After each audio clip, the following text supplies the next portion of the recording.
पहले कार्यक्रम का शुभारंभ करते हैं प्रभु वंदना से। और आप देख रहे हैं त्रिदिवसीय कार्यक्रम 23, 24 और आज 25 सितंबर को भव्य आयुर्वेद चिकित्सा शिक्षण शिविर का आयोजन हमें पूर्ण आयु जबलपुर के पूरे सहयोग के माध्यम से यहाँ प्राप्त हुआ है। हम चाहते हैं कि आज हमारे बीच श्रद्धेय बहुत सारे डॉक्टरगण एवं श्रीमती मोनिका जी साहा मुंबई से हमारे बीच हैं। हम सबके उद्बोधन भी यहाँ पर प्राप्त करेंगे, क्योंकि दवा तभी काम करती है तब हम उसे व्यवस्थित समय पर एवं उनके बताए हुए नुस्खे से ही प्राप्त करें। पूज्य श्रद्धेय हमारे डॉक्टर सुहास जी साहेब के माध्यम से, आदरणीय गौरव जी साहेब के माध्यम से एवं शुभम जी साहब एवं स्वप्निल जी साहब के माध्यम से भी हम यहाँ पर कुछ सुनेंगे और अपने आप को गौरवान्वित अनुभव करेंगे। चलते हैं कार्यक्रम का शुभारंभ बिना किसी विलंब के।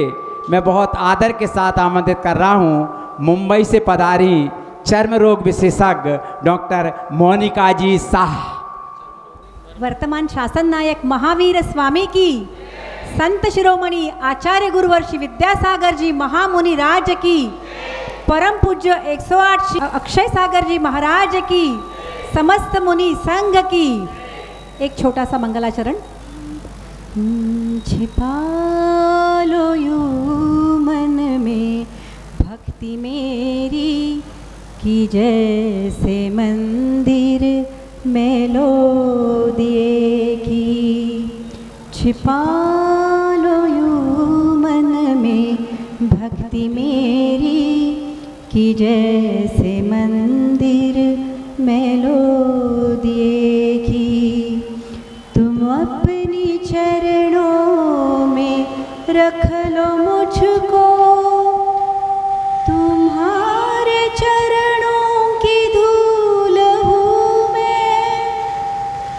मैं सिर झुकाए खड़ी हूँ गुरुवर, मैं सिर झुकाए खड़ी हूँ गुरुवर कि जैसे मंदिर में लो दिए की।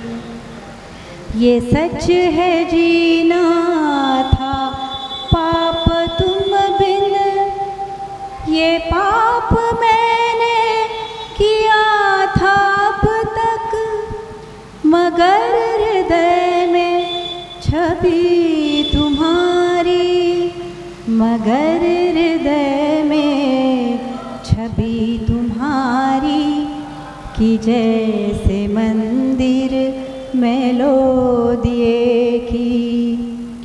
तुम ही हो सब कुछ गुरु हमारे, तुम्हारे बिन है जग सारा सूना।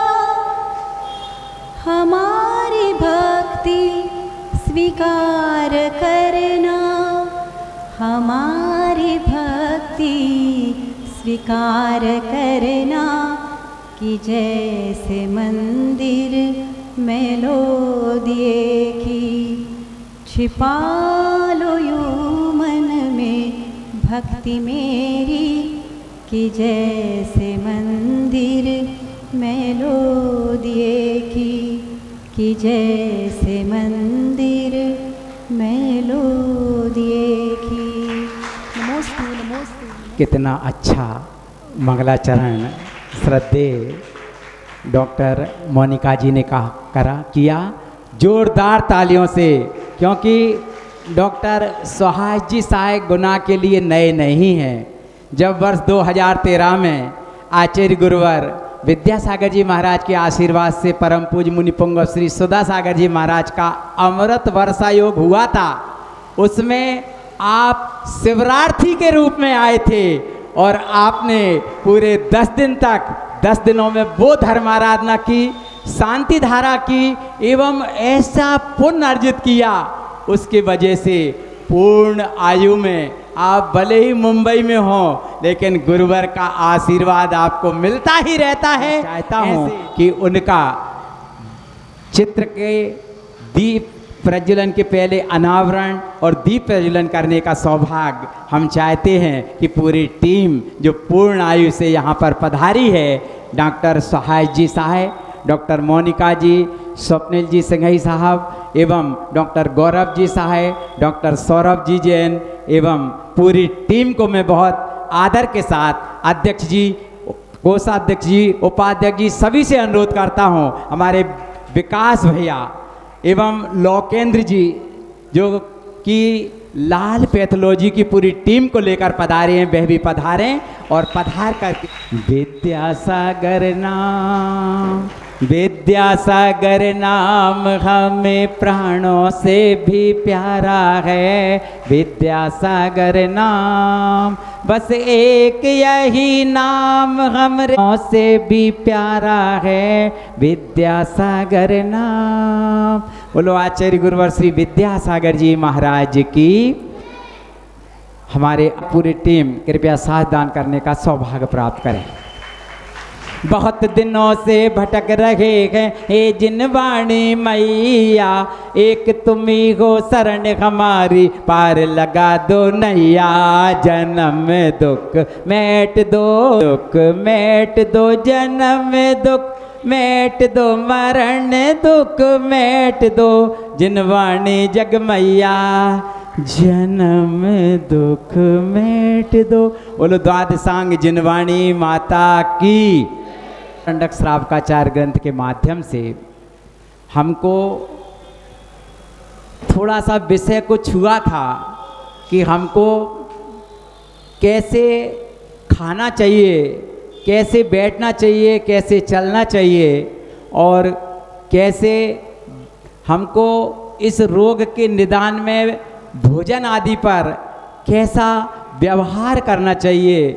विगत दिनों से जैन समाज में जो इस शिविर का आयोजन किया उसकी भूरी भूरी प्रशंसा न केवल समाज में बल्कि पूरे नगर में हो रही है और हम चाहते हैं कि आगामी दिनों में भी एक ऐसा शिविर आयोजित हो ताकि किसी को निराशा का सामना नहीं करना पड़े कि हम नहीं दिखा पाए। इसलिए हम चाहते हैं कि सबसे पहले प्रबंधकारिणी समिति के सभी महान भाव यहाँ पधारेंगे और हमारे आदरणीय अतिथिगणों का सबसे पहले यहाँ पर सम्मान करने का सौभाग्य प्राप्त करेंगे। पट्टिका पहनाकर एवं मेमेंटो देकर के यहाँ सम्मान करेंगे।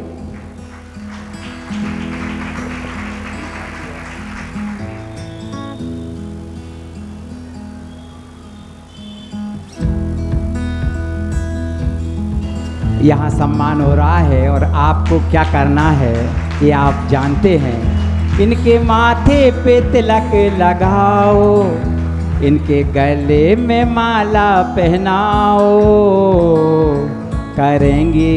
करेंगे रोगों का निदान ये हमेशा करेंगे।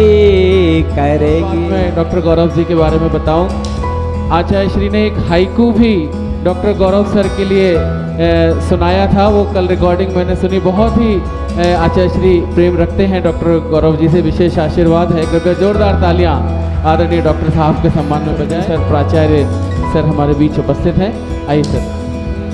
स्वप्निल जी सिंघई गुना के दामाद भी हैं, ननिहार भी यहाँ पर है। इतनी रिश्तेदारियाँ आपकी गुना में हैं कि हम अपने आप को गौरवान्वित अनुभव कर रहे हैं कि ऐसे प्राचार्य जी को। स्वप्निल जी सिंघई साहब,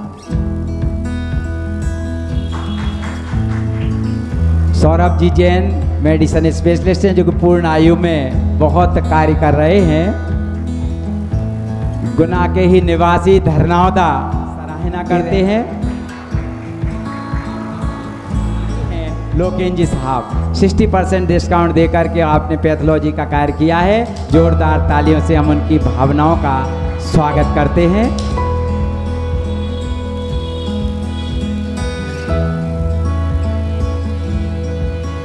महान भाव, इस शिविर में वाकई ऐसे पुण्यशाली जीवों का हाथ लगा है और जो औषधि भी तैयार की गई है वह नमोकार मंत्र को पढ़ते पढ़ते और आचार्य महाराज के आशीर्वाद के माध्यम से औषधि तैयार होती है। उसमें बहुत सारी ऐसी आयुर्वेद औषधि है जो कल्याण कार्यक्रम ग्रंथ के माध्यम से आचार्यों ने जो लिखी है उसको ध्यान में रखते हुए इसको बनाया गया है। उन कार्टूनों को लाने में, दवाई देने में, वितरण करने में जिनका बहुत सहयोग रहा है, ऐसी टीम भाई अमन जी जैन, योगेश जी उपाध्याय एवं अमन जी कृपया पधारें और पधार कर सम्मान प्राप्त करें। औषधियों को मंगाया जाता है इस कल्याण कार्यक्रम ग्रंथ के माध्यम से। बहुत सारी औषधियाँ बना करके और जो दी जाती है उसका तुरंत असर होता है और पत्ते के माध्यम से वह उंगली ठीक हो गई। और ऐसी ऐसी औषधियाँ पूर्ण आयु में रहती हैं। मैं बिना किसी अवरोध के बहुत आदर के साथ आमंत्रित कर रहा हूँ डॉक्टर सुहास जी साय को, कृपया पधारें और पधार कर हमें जो कमी रह गई हैं उनको भी बताएं और हमारे जो पेशेंट हैं उनको किस तरह से इस दवाई का उपयोग करना है ताकि वे जल्दी स्वस्थ हो जाएं। अपनी मधुर वाणी से यहाँ पर उद्बोधित करने की कृपा करें डॉक्टर साहब। शिरोमणि आचार्य श्री विद्यासागर मुनि महाराज की जय। परम पूज्य अक्षय सागर मुनि महाराज की जय। समस्त मुनि संघ की जय। सभी को जय जिनेन्द्र। उस क्षण को मैं आपके सामने रख रहा हूं। मैं पीछे पीछे भागा जा रहा था और इस धरती पे जिनके चरण विराजमान है ऐसे महान तपस्वी संत आचार्य श्री विद्यासागर मुनि महाराज आगे जा रहे थे। ये प्रसंग था पूर्णायु का शिलान्यास का। आचार्य जी के साथ मैं चर्चा कर रहा था और आचार्य जी को मैंने निवेदन किया, आचार्य जी जिस पूर्णायु की संकल्पना लेकर आप यहाँ शिलान्यास आज किया है उस नाड़ी परीक्षण में मुझे भी ज्ञान प्राप्त हो ऐसा आशीर्वाद दीजिए। नहीं, उनको सब होने के बाद बताऊंगा। एक एलोपैथी का सर्जन, ऑर्थोपेडिक सर्जन आचार्य जी को निवेदन कर रहा है कि नाड़ी परीक्षण में मुझे ज्ञान प्राप्त हो। मुझे आश्चर्य लगा। आचार्य जी मुस्कुराते हुए दोनों हाथ ऊपर करते हुए मुझे कहते हैं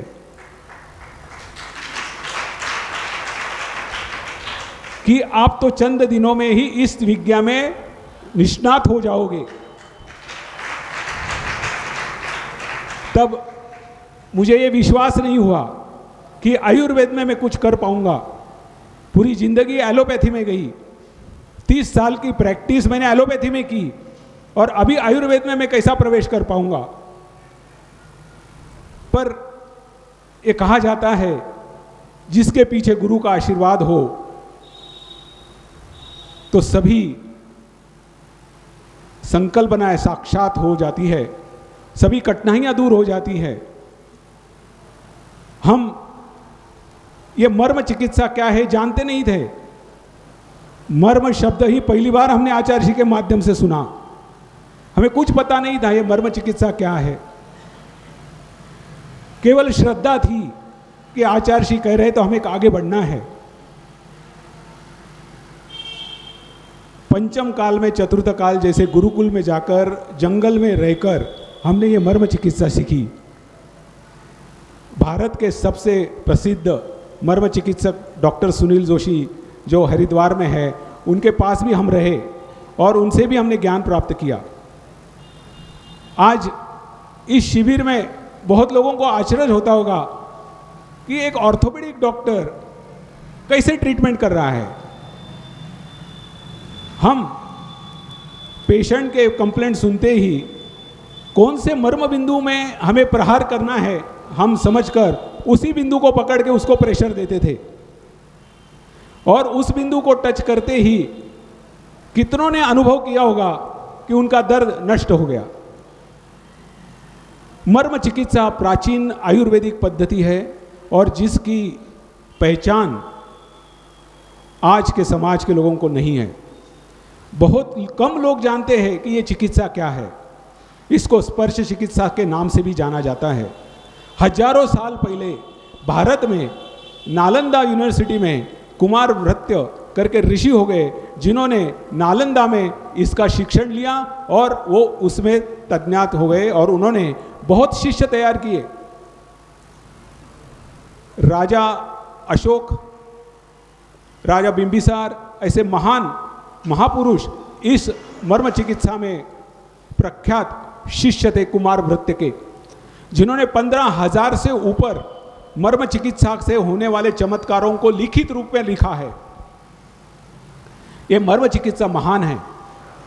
इसको स्पर्श चिकित्सा भी कहा जाता है। केवल शरीर में 107 मर्म बिंदु है जिनको स्पर्श करते ही आपका रोग ठीक हो जाता है। मर्म का अर्थ होता है बहुत महत्व का बिंदु, ऐसे बिंदु जिसमें घात होते ही, इसमें संस्कृत में कहते हैं मारमाणी मारियांती, जिस मर्म पे आघात होते ही मनुष्य का मृत्यु हो जाता है। आपने कितनी बार देखा होगा किसी मृत्यु का एक्सीडेंट होते ही मृत्यु हो गया और लोग बोलते हैं अरे उसे तो खरोच भी नहीं आई, वो व्यक्ति कैसे ही चला गया। उस व्यक्ति को उस मर्म पे घात हो गया, इसीलिए उसका तात्काल मृत्यु हो गया। प्राचीन भारत में राजा महाराजा ऐसे मर्म चिकित्सक अपने पास रखते थे और ऐसे दूत रखते थे जो शत्रु के पास जाकर उसके पास कोई मर्म बिंदुओं को स्पर्श करके आ जाता था और 6 महीने के बाद वो शत्रु का मरण हो जाता था। ऐसी ये गूढ़ विद्या बहुत कम लोगों में प्रसारित थी, मगर जिस मर्म से मृत्यु भी हो सकता है, आदमी विकलांग भी हो सकता है, उस मर्म से रोगी निरोगी भी हो सकता है। तो उस मर्म बिंदु को स्पर्श करके हम अपने बीमारियों को ठीक किया जा सकता है। जब हम आचार्य से जुड़े, पूरे संघ की वैयावृत्ति करने आगे बढ़े, हमें दिक्कत आती थी कि हम कुछ ट्रीटमेंट नहीं कर पाते थे, निदान कर लेते थे मगर दवाई कुछ चलती नहीं थी। जैसे हमने मर्म चिकित्सा का शिविर लेना शुरू किया और मर्म चिकित्सा पे हम तज्ञ होते गए, तब ध्यान में आया कि व्रती और महाव्रतियों के लिए ये सबसे बढ़िया वैयावृत्ति है, जिसमें कोई दोष नहीं लगता, कोई समय की पाबंदी नहीं है। कहीं भी कोई भी क्षेत्र में, जंगल में भी आप वैयावृत्ति कर सकते हो। केवल कोई बिंदुओं को स्पर्श करके रोग का नाश कर सकते हो। आप सबको बिना क्षेत्र पता है, ये जंक्शन है, रेलवे का जंक्शन है, यहाँ अनेक जगह से लोग आते हैं। ऐसे मर्म बिंदु एक जंक्शन है जहाँ 5 चीज़ों का जंक्शन है, मांस, शिरा, धातु, ये सब वहाँ एकत्रित होते हैं और वहाँ अगर हम स्पर्श करेंगे तो उस एरिया का वात का नाश होता है, वायु नष्ट हो जाती है। वात, पित्त, कफ, ये 3 बीमारी के कारण हैं और वात से ज़्यादा पित्त और कफ पंगु है। वात कहीं भी जा सकता है, पित्त कफ कहीं नहीं जा सकता, और पित्त कफ को लेके जाने वाला वात ही होता है। और ये वात ही अगर हम नष्ट कर दें तो पूरी बीमारी खत्म हो सकती है। इसीलिए वात को नष्ट करने वाले मर्म बिंदुओं का ज्ञान हर एक को होना चाहिए। शरीर में 107 मर्म बिंदु है और उस मर्म बिंदुओं के माध्यम से हम अपने आप को स्वस्थ रख सकते हैं। ये स्व पर प्रकाशक जैसे कहा जाता है, वैसे स्व पर निदान और रोग निवारण करने वाली शक्ति है। स्व की भी चिकित्सा हम कर सकते हैं और पर की भी चिकित्सा कर सकते हैं। जैसे ही हमने मर्म बिंदुओं का ज्ञान हो गया और उसकी चिकित्सा हमने शुरू कर दी, हमें कोई भी बीमारी होती है तो हमें अपने मर्म बिंदुओं को खाली ध्यान में लाना है। उस सामयिक में हम उस मर्म बिंदुओं को ध्यान में लाते हैं जिसमें गड़बड़ चल रही है, उसी क्षण वो रोग और वो दर्द नष्ट हो जाता है। इतनी प्रभावी ये मर्म चिकित्सा और इसका ज्ञान सभी वैयावृत्ति करने वाले भैया और दीदियों को होना चाहिए और व्रती और महाव्रतियों को होना चाहिए, जो एक दूसरे की चिकित्सा कर सके। ऐसे महान आयुर्वेद को आचार्य ने अपने मानस पटल पे लाया और कहा कि भारत अगर विश्व में आगे बढ़ना चाहता है तो आयुर्वेद के माध्यम से आगे बढ़ सकता है। और विश्व में ये ताकत कोरोना काल में सबने देखा। कोरोना काल में एलोपैथी के सभी औषधियां कोई भी असरकारी नहीं थी और कोरोना से कितने लोगों की मृत्यु हो गई। उस समय केवल एक ही काढ़ा चल रहा था जो पूर्णायु का काढ़ा था, जिसने बहुत लोगों की जान बचाई।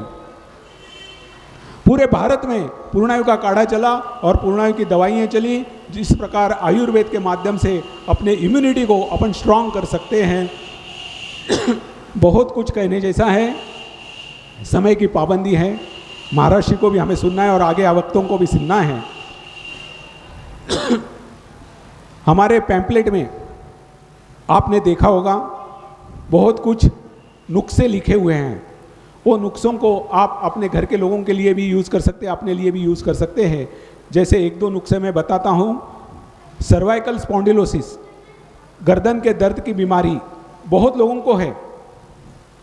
हाथ उठा के बताइए कितने लोगों को गर्दन की बीमारी है। देखो कितने लोगों को गर्दन की बीमारी है। ये सभी सुन लीजिए। गर्दन का दर्द अगर हमें मिटाना है तो ये पित्त का कारण है और पित्त का प्रकोप है। ये पित्त को शांत करने वाला जीरा, कच्चा जीरा आप भोजन के बाद 1 चम्मच खाओगे तो आपको सर्वाइकल का प्रॉब्लम होगा ही नहीं। कितनी सरल आयुर्वेद की चिकित्सा पद्धति है, इसमें कोई दोष नहीं और घर घर में उपलब्ध है। कमर दर्द से कितने लोग परेशान हैं, हाथ ऊपर उठाइए। बहुत। कमर दर्द आजकल हर एक को होता है और उसका कारण है हमारी मल विसर्जन करने की पद्धति।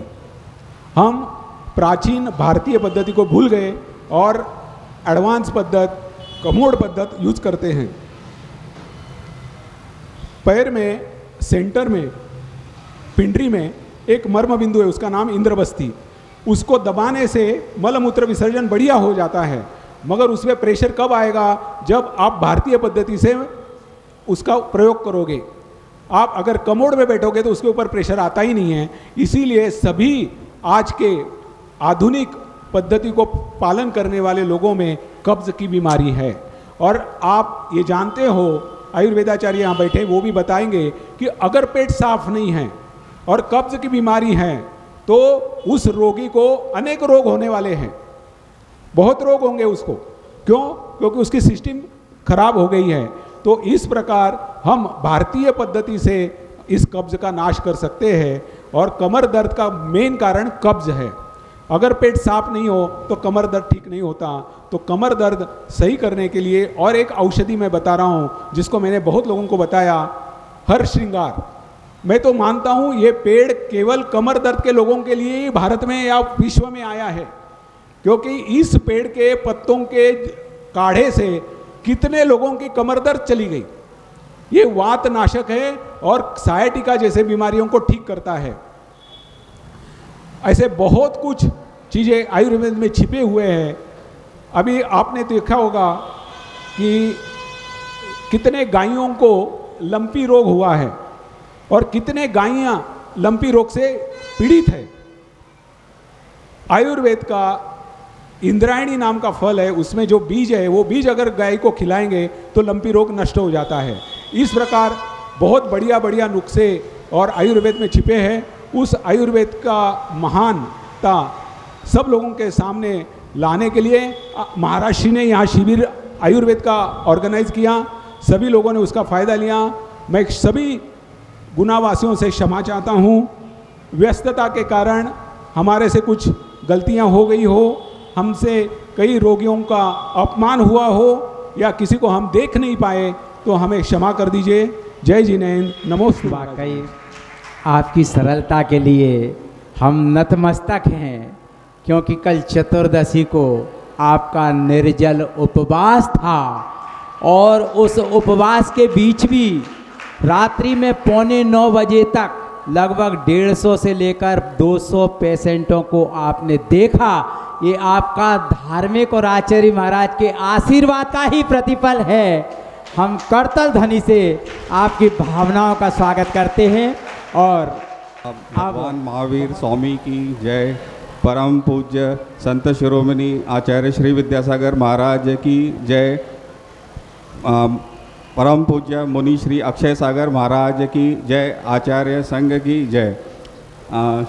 जैसे कि अभी थोड़ी देर पहले ही बता दिया गया कि मैं गुना का ही हूँ।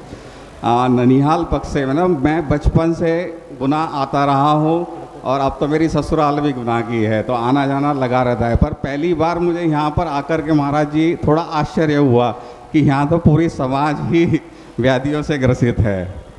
बहुत सालों बाद मेरा आज आना हुआ, पर मैं यहाँ आने के बाद मुझे ऐसा महसूस हो रहा है कि यहाँ तो एक पूर्णायु का संस्थान, सह चिकित्सा संस्थान खोले जाना ही चाहिए। पिछली बार रैली में आचार्य श्री के सम्मुख हम लोगों की एक योजना है महाराज जी। हम लोग पूरे देश भर में 108 चिकित्सा संस्थान खोलना चाहते हैं, जिसकी शुरुआत कुंडलपुर से हो चुकी है। कुंडलपुर में एक पूर्णायु की सब सेंटर खोला जा चुका है। ऐसे ही एक वर्ष में 9 सेंटर, इस तरीके से पूरे देश भर में, जिस तरीके से पतंजलि के सेंटर्स हैं, इसी तरीके से पूरे देश भर में 108 सेंटर खोले जाने हैं। अभी हमारा जो नेक्स्ट टारगेट था वो था नोएडा और कोटा में, पर आज मुझे ऐसा लग रहा है कि गुना में ज़रूर होना चाहिए। तो मैं ये भी चाहूँगा कि गुना की समाज और कार्यकारिणी के जितने भी अध्यक्ष लोग हैं, ये आचार्य श्री से भी निवेदन करें। मैं अपने तरफ से तो गुरुदेव से निवेदन करूँगा ही, महाराज जी का आशीर्वाद है ही हम लोगों के साथ। तो एक सब सेंटर पूर्णायु का गुना शहर में खुल जाए, इससे अच्छा हो ही नहीं सकता।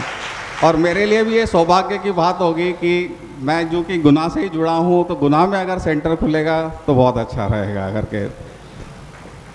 दूसरा, मैं जैसे आचार्य श्री ने, मैं जितना समाज से भी नहीं जुड़ा हूँ क्योंकि हम लोगों का एजुकेशन बाहर का है और मेरी जॉब भी चंडीगढ़, देहरादून, हरिद्वार जैसी जगहों पे रही है, तो संघ से भी मैं दूर ही रहा। मुझे सिर्फ आए हुए अभी 1.5 साल हुआ है और मैं 1.5 साल पहले तक सिर्फ 3 मुनि महाराजों के नाम सुना था।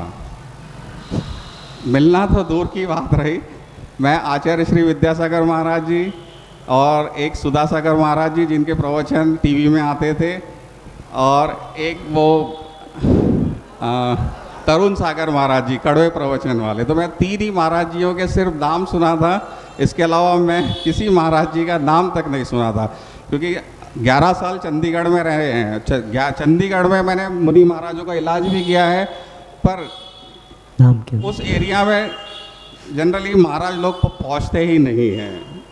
मतलब जो प्रभावना आपको यहाँ पर दिखाई देगी बुंदेलखंड में या मध्य प्रदेश के एरिया में, कर्नाटक, महाराष्ट्र में, नॉर्थ में बिल्कुल ही नहीं है। तो बहुत कम संपर्क रहा, पर मुझे बड़ा आश्चर्य होता है कि जब किस्मत बदलती है तो कैसे बदलती है। अब आचार्य श्री ने मुझे नेमावर में बुलाया और मुझे पूर्णायु का प्राचार्य नियुक्त किया, और मेरा कायोत्सर्ग भी 10 सेकंड के अंदर हो गया। सिर्फ आचार्य श्री ने अपनी नज़रें उठाई और हाथ ऊपर करके मुझे आशीर्वाद दिया कि आप जाइए, पूर्णायु संभालिए। और इससे बढ़कर मैं नहीं समझता कि कोई आशीर्वाद हो सकता है। दूसरा, एक और बताना चाहूँगा कि आचार्य श्री सभी जानते हैं कि कुंडलपुर में इतने बीमार हुए थे। कुंडलपुर में पहली बार सभी लोगों के आंखों में आंसू भी आ गए। इस तरीके का विहार शायद किसी ने कभी सोचा भी नहीं था। तो हम लोगों को एक कई तरफ से, मतलब समाज के तरफ से भी, प्रतिभा स्थली की दीदियों की तरफ से भी एक प्रेशर बना कि इतना बड़ा आचार्य श्री ने पूर्णायु संस्थान खोला है, तो पूर्णायु के डॉक्टर कर क्या रहे हैं। तो मेरे ऊपर एक बहुत बड़ी जिम्मेदारी थी और मैंने उस जिम्मेदारी को से पीछे हटना बिल्कुल कतई नहीं समझा। और मेरे डॉक्टर गौरव है साथ में, और भी कई चिकित्सक, हम लोग आचार्य श्री, हमने उसी दिन ठान लिया कि अब हमने पूरी तरह से आचार्य श्री की सेवा में जुट जाना है करके। और फिर मैंने रैली में 78 दिन गुरुदेव की भैया वृत्ति की।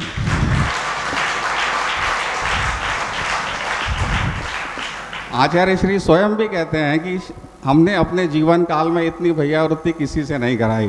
प्रतिभा स्थली की दीदियों ने तो मेरे लिए यहाँ तक कह दिया कि आपको जो मिला है इसके लिए तो देवता आदि गण भी तरसते होंगे।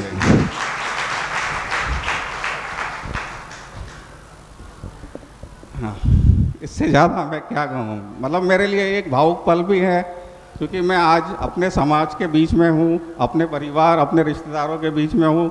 कभी मैंने ये सोचा भी नहीं था कि ऐसा भी दिन मुझे देखने मिलेगा। तो ये मेरे लिए बहुत गौरवान्वित समय है। और दूसरा, मेरे पूर्णायु के जितने भी चिकित्सक हैं जो हम लोगों के सहयोगी हैं, मैं आज सभी का धन्यवाद देना चाहूँगा। आप चाहे तो एक बार पूर्णायु जरूर विजिट करें। हमारे यहाँ एक से बढ़कर एक डॉक्टर, पूरे देश भर से डॉक्टर्स वहाँ पर अपनी सेवाएं दे रहे हैं। और पूर्णायु सिर्फ एक चिकित्सालय नहीं है, वो चिकित्सालय के साथ में एक महाविद्यालय भी है और अनुसंधान केंद्र भी है। तो आचार्य श्री ने जो नियुक्ति की है या एक सोच करके पूर्णायु की स्थापना की है, तो वहाँ सिर्फ चिकित्सा इलाज ही नहीं होगा, तो एक बालिका महाविद्यालय भी स्टार्ट हो चुका है जिसमें 100 बालिकाएं पढ़ रही हैं। एक बालकों के हेतु 100 छात्रों का एक और विद्यालय खोला जा रहा है। और तीसरा, एक अनुसंधान केंद्र जहाँ पर जिस तरीके से शास्त्रों में वर्णित औषधियाँ हैं, इनके ऊपर में पूरी तरह से रिसर्च की जाएगी। तो ये एक बहुत बड़ा प्रकल्प है और इससे जुड़कर मैं अपने आप को सौभाग्यशाली मानता हूँ। धन्यवाद। ऐसे औषध दान में हम अगले वक्ता के रूप में बहुत आदर के साथ हमारे गुना के ही धरनावदा के डॉक्टर सौरभ जी जैन साहब को आमंत्रित करते हैं। आए, हम सब अपने ही हैं, अपनों के बीच में आप अपना वक्तव्य प्रस्तुत करें। संत शिरोमणि आचार्य श्री विद्यासागर जी के चरणों में बारंबार नमोस्तु नमोस्तु नमोस्तु।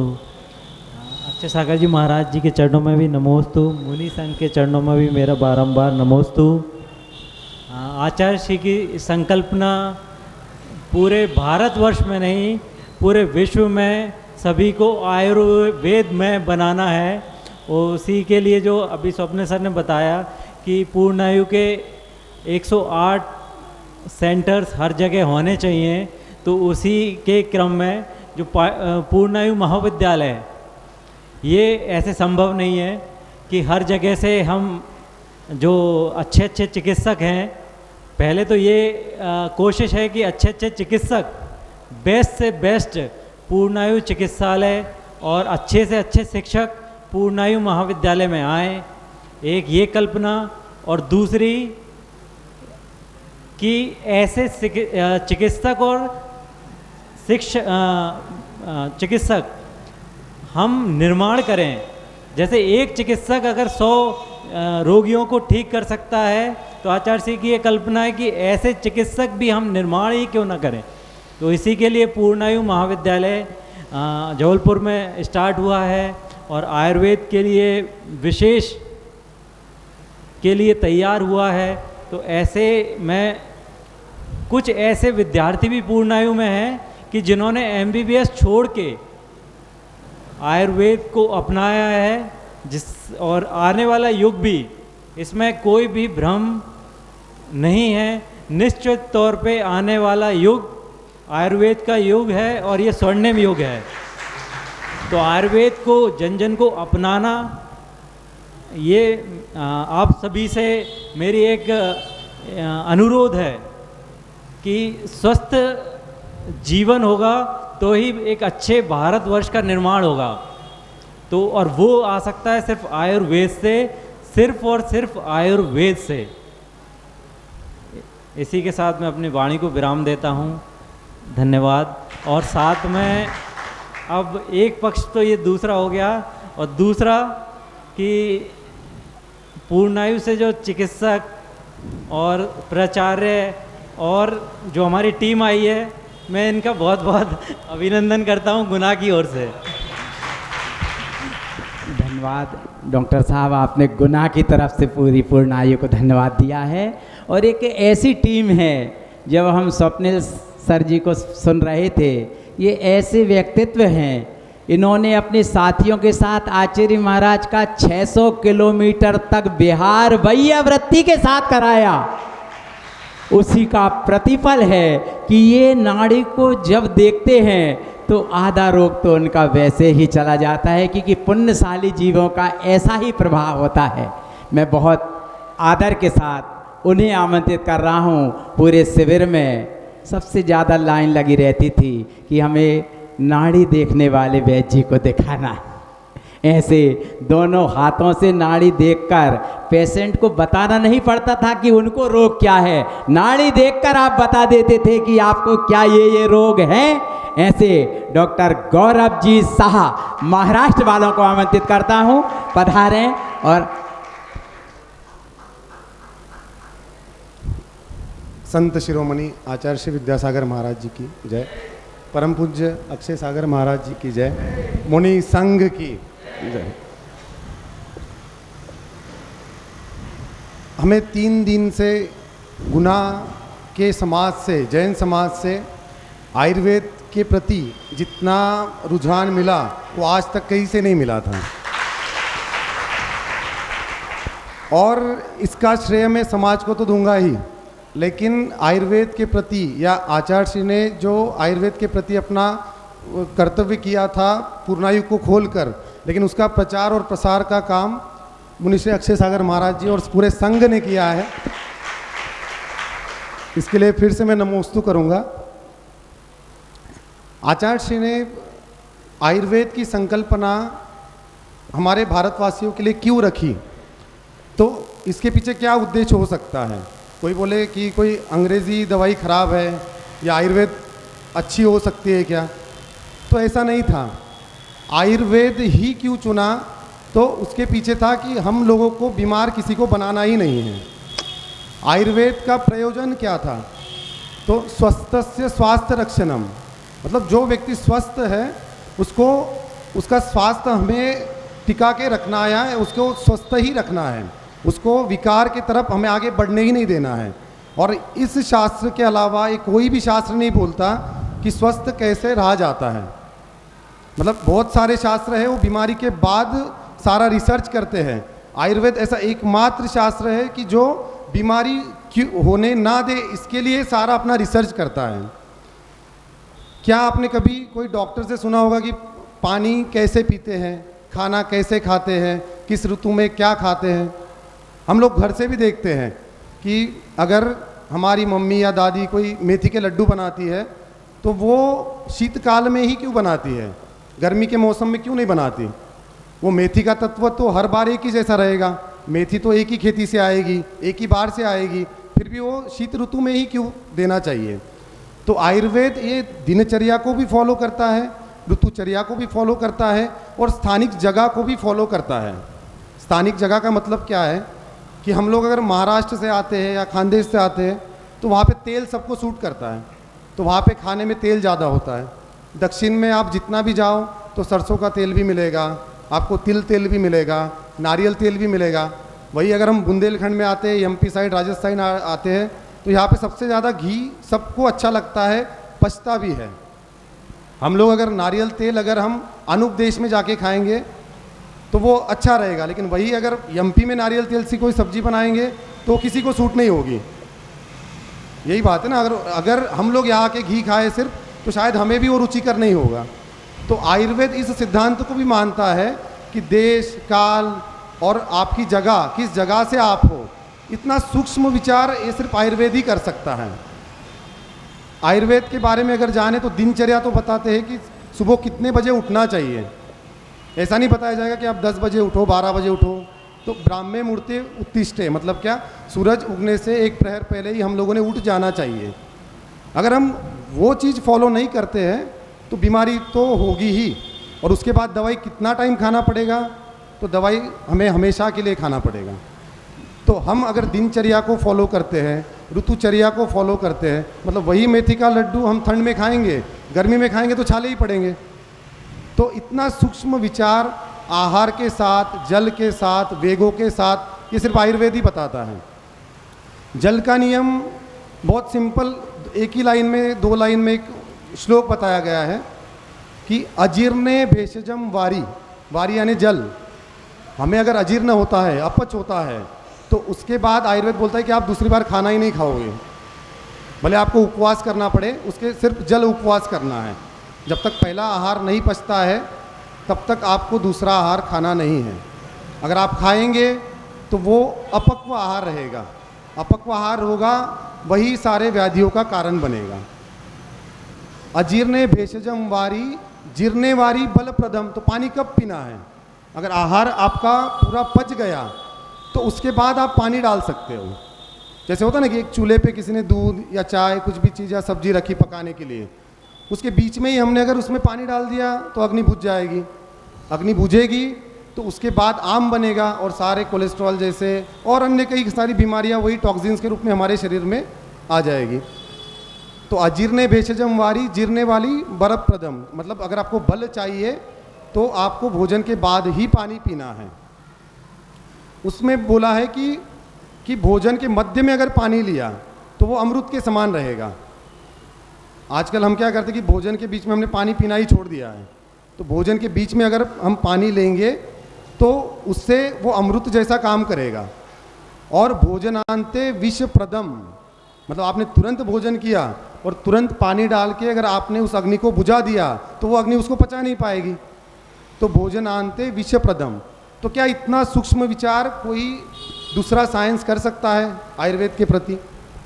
एक और छोटी सी कंसेप्ट थी, कल हम ऐसे ही बात कर रहे थे कि उपवास अगर एक वर्ड हमें कोई शब्द अगर हमारे सामने आता है तो श्रमण संस्कृति, उसमें भी जैन धर्म, उसमें भी जैन मुनि, जैन व्रती लोग, इनसे और ज़्यादा प्रैक्टिकल एक्सपीरियंस उपवास का किसी ने किया भी नहीं होगा।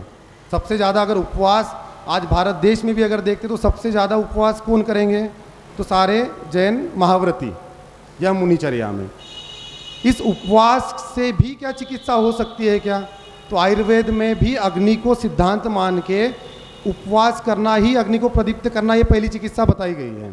मतलब ज्वर चिकित्सा अगर हम जाते हैं, ज्वर की चिकित्सा कैसे करना है, तो उसमें बुखार आने से पहले अगर आपको लगता है कि बुखार आने वाला है तो आप सिर्फ अपने अग्नि को प्रदीप्त कर दीजिए, मतलब आप उपवास कीजिए सर, लंघन कीजिए। तो श्लोक में ही लिखा है ज्वरादौ लंघनम, मतलब ज्वर के शुरू में ही लंघन कर लीजिए, कुछ होगा ही नहीं। एक छोटा सा ही एक किस्सा सुनाता हूँ। एक आरिका माता जी थे, उनको एक ट्यूमर या गठान फॉर्म हुई होगी। गठान भी कितनी थी कि लगभग 24 वीक यानी 24 हफ्तों का जो गर्भ होता है उतनी बड़ी गठान। नैदानिक परीक्षण हम लोग ज़्यादा कर भी नहीं सकते थे, ब्लड की जांचें भी नहीं कर सकते थे, लेकिन हमने सारे स्पेशलिस्ट डॉक्टरों को बुला के उनको दिखाया गया था। तो सभी का मानना था कि ये ट्यूमर है, ट्यूमर का एक फॉर्म है और वो आगे जाके शायद कैंसर हो भी सकता है, नहीं भी हो सकता है, या अभी भी है कैंसर है। तो सारे डॉक्टर जिस तरीके से उनके तरफ देख रहे थे, ट्रीटमेंट की तरफ देख रहे थे, सभी ने हाथ खड़े कर दिए थे। उसमें हम लोग भी थे, मतलब हम लोगों ने भी हाथ खड़े किए थे कि इसके आगे कोई भी ट्रीटमेंट नहीं करना है। लेकिन आचार्य जी के यहाँ से हमें एक संदेश आया कि उनको जल उपवास देना है। तो शुरू में तो हमें लगा कि जैन धर्म है, व्रती है, तो शायद संलेखना की ओर अग्रसर, ऐसा आचार्य जी का कुछ उसके पीछे कंसेप्ट होगा। तो हम भी वहाँ से बाद में आ गए, जैन उपवास चालू हो गया। 1 महीने बाद फिर से कोई दीदी ने मुझे कॉल किया कि भैया उनको पेन तो बहुत था, दर्द तो बहुत था, अभी वो सारा चला गया है और उनको भूख ज़्यादा लग गई है। तो मुझे फिर से आश्चर्य हुआ कि मैं तो सोच भी नहीं रहा था कि यहाँ तक मुझे ये बात आएगी कि 1 महीने बाद भी कुछ हो सकता है। फिर आचार्य जी के पास जाके हम लोगों ने चर्चा की। आचार्य जी ने धीरे धीरे आहार उनका शुरू किया, पहले दूध से चालू किया और लिक्विड डाइट से फिर सॉलिड डाइट तक हम ठोस आहार की ओर थोड़े थोड़े बढ़ते गए। आज माता जी की गठान में थोड़ा बहुत ही अंतर आया है, लेकिन उनको सिम्टम कुछ भी नहीं है।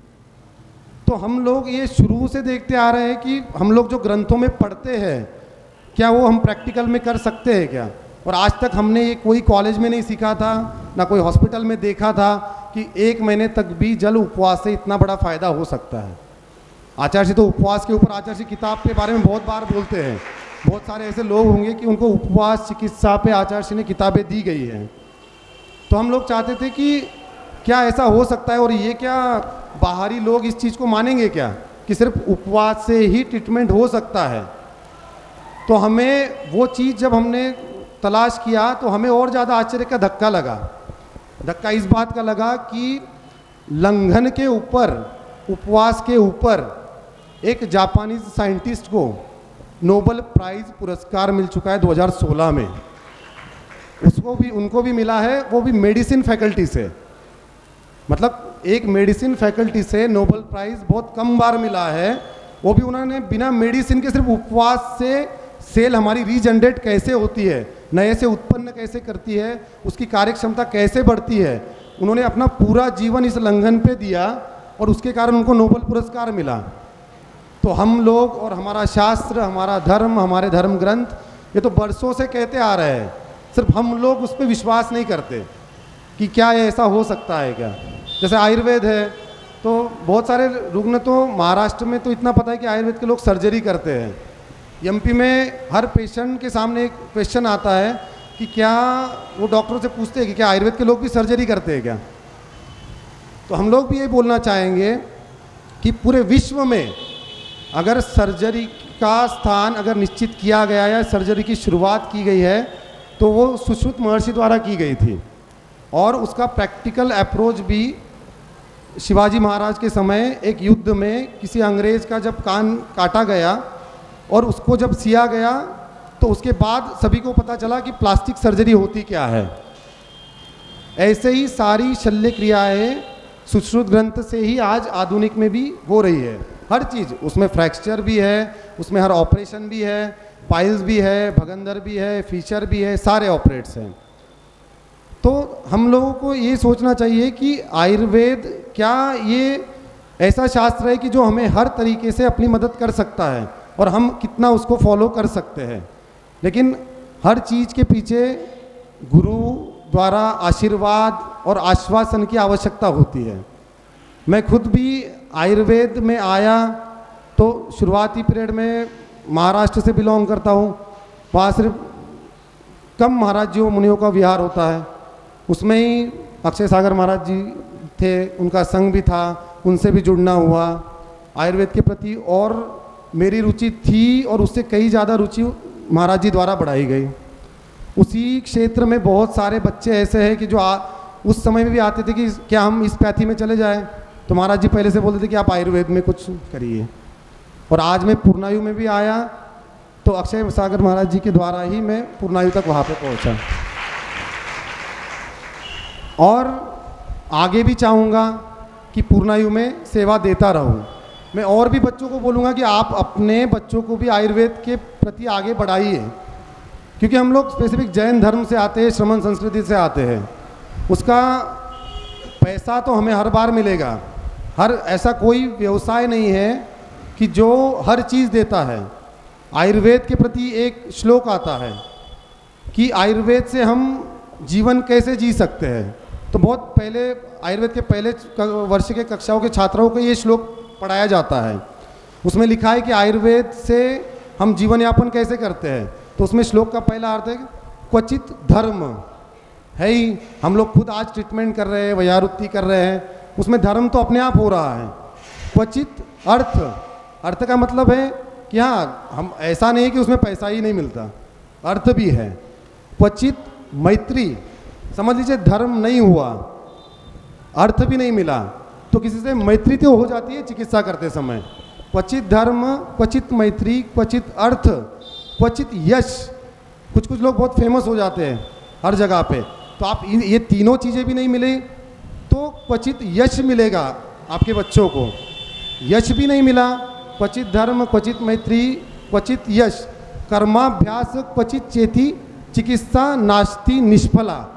मतलब ये सब चीज़ें नहीं भी मिली तो अगर और कोई आप पेशेंट को देख रहे हो, ना उससे धर्म होगा, ना उसमें वो आप व्यक्ति आपको पैसा देगा, ना उससे आपका नाम बढ़ेगा, ना आपको उससे यश मिलेगा, लेकिन आपका कर्माभ्यास तो होगा ना। आप ट्रीटमेंट करोगे तो आपको ये पता तो चलेगा कि उसका रिजल्ट क्या होता है, आपका खुद का अभ्यास हो जाएगा।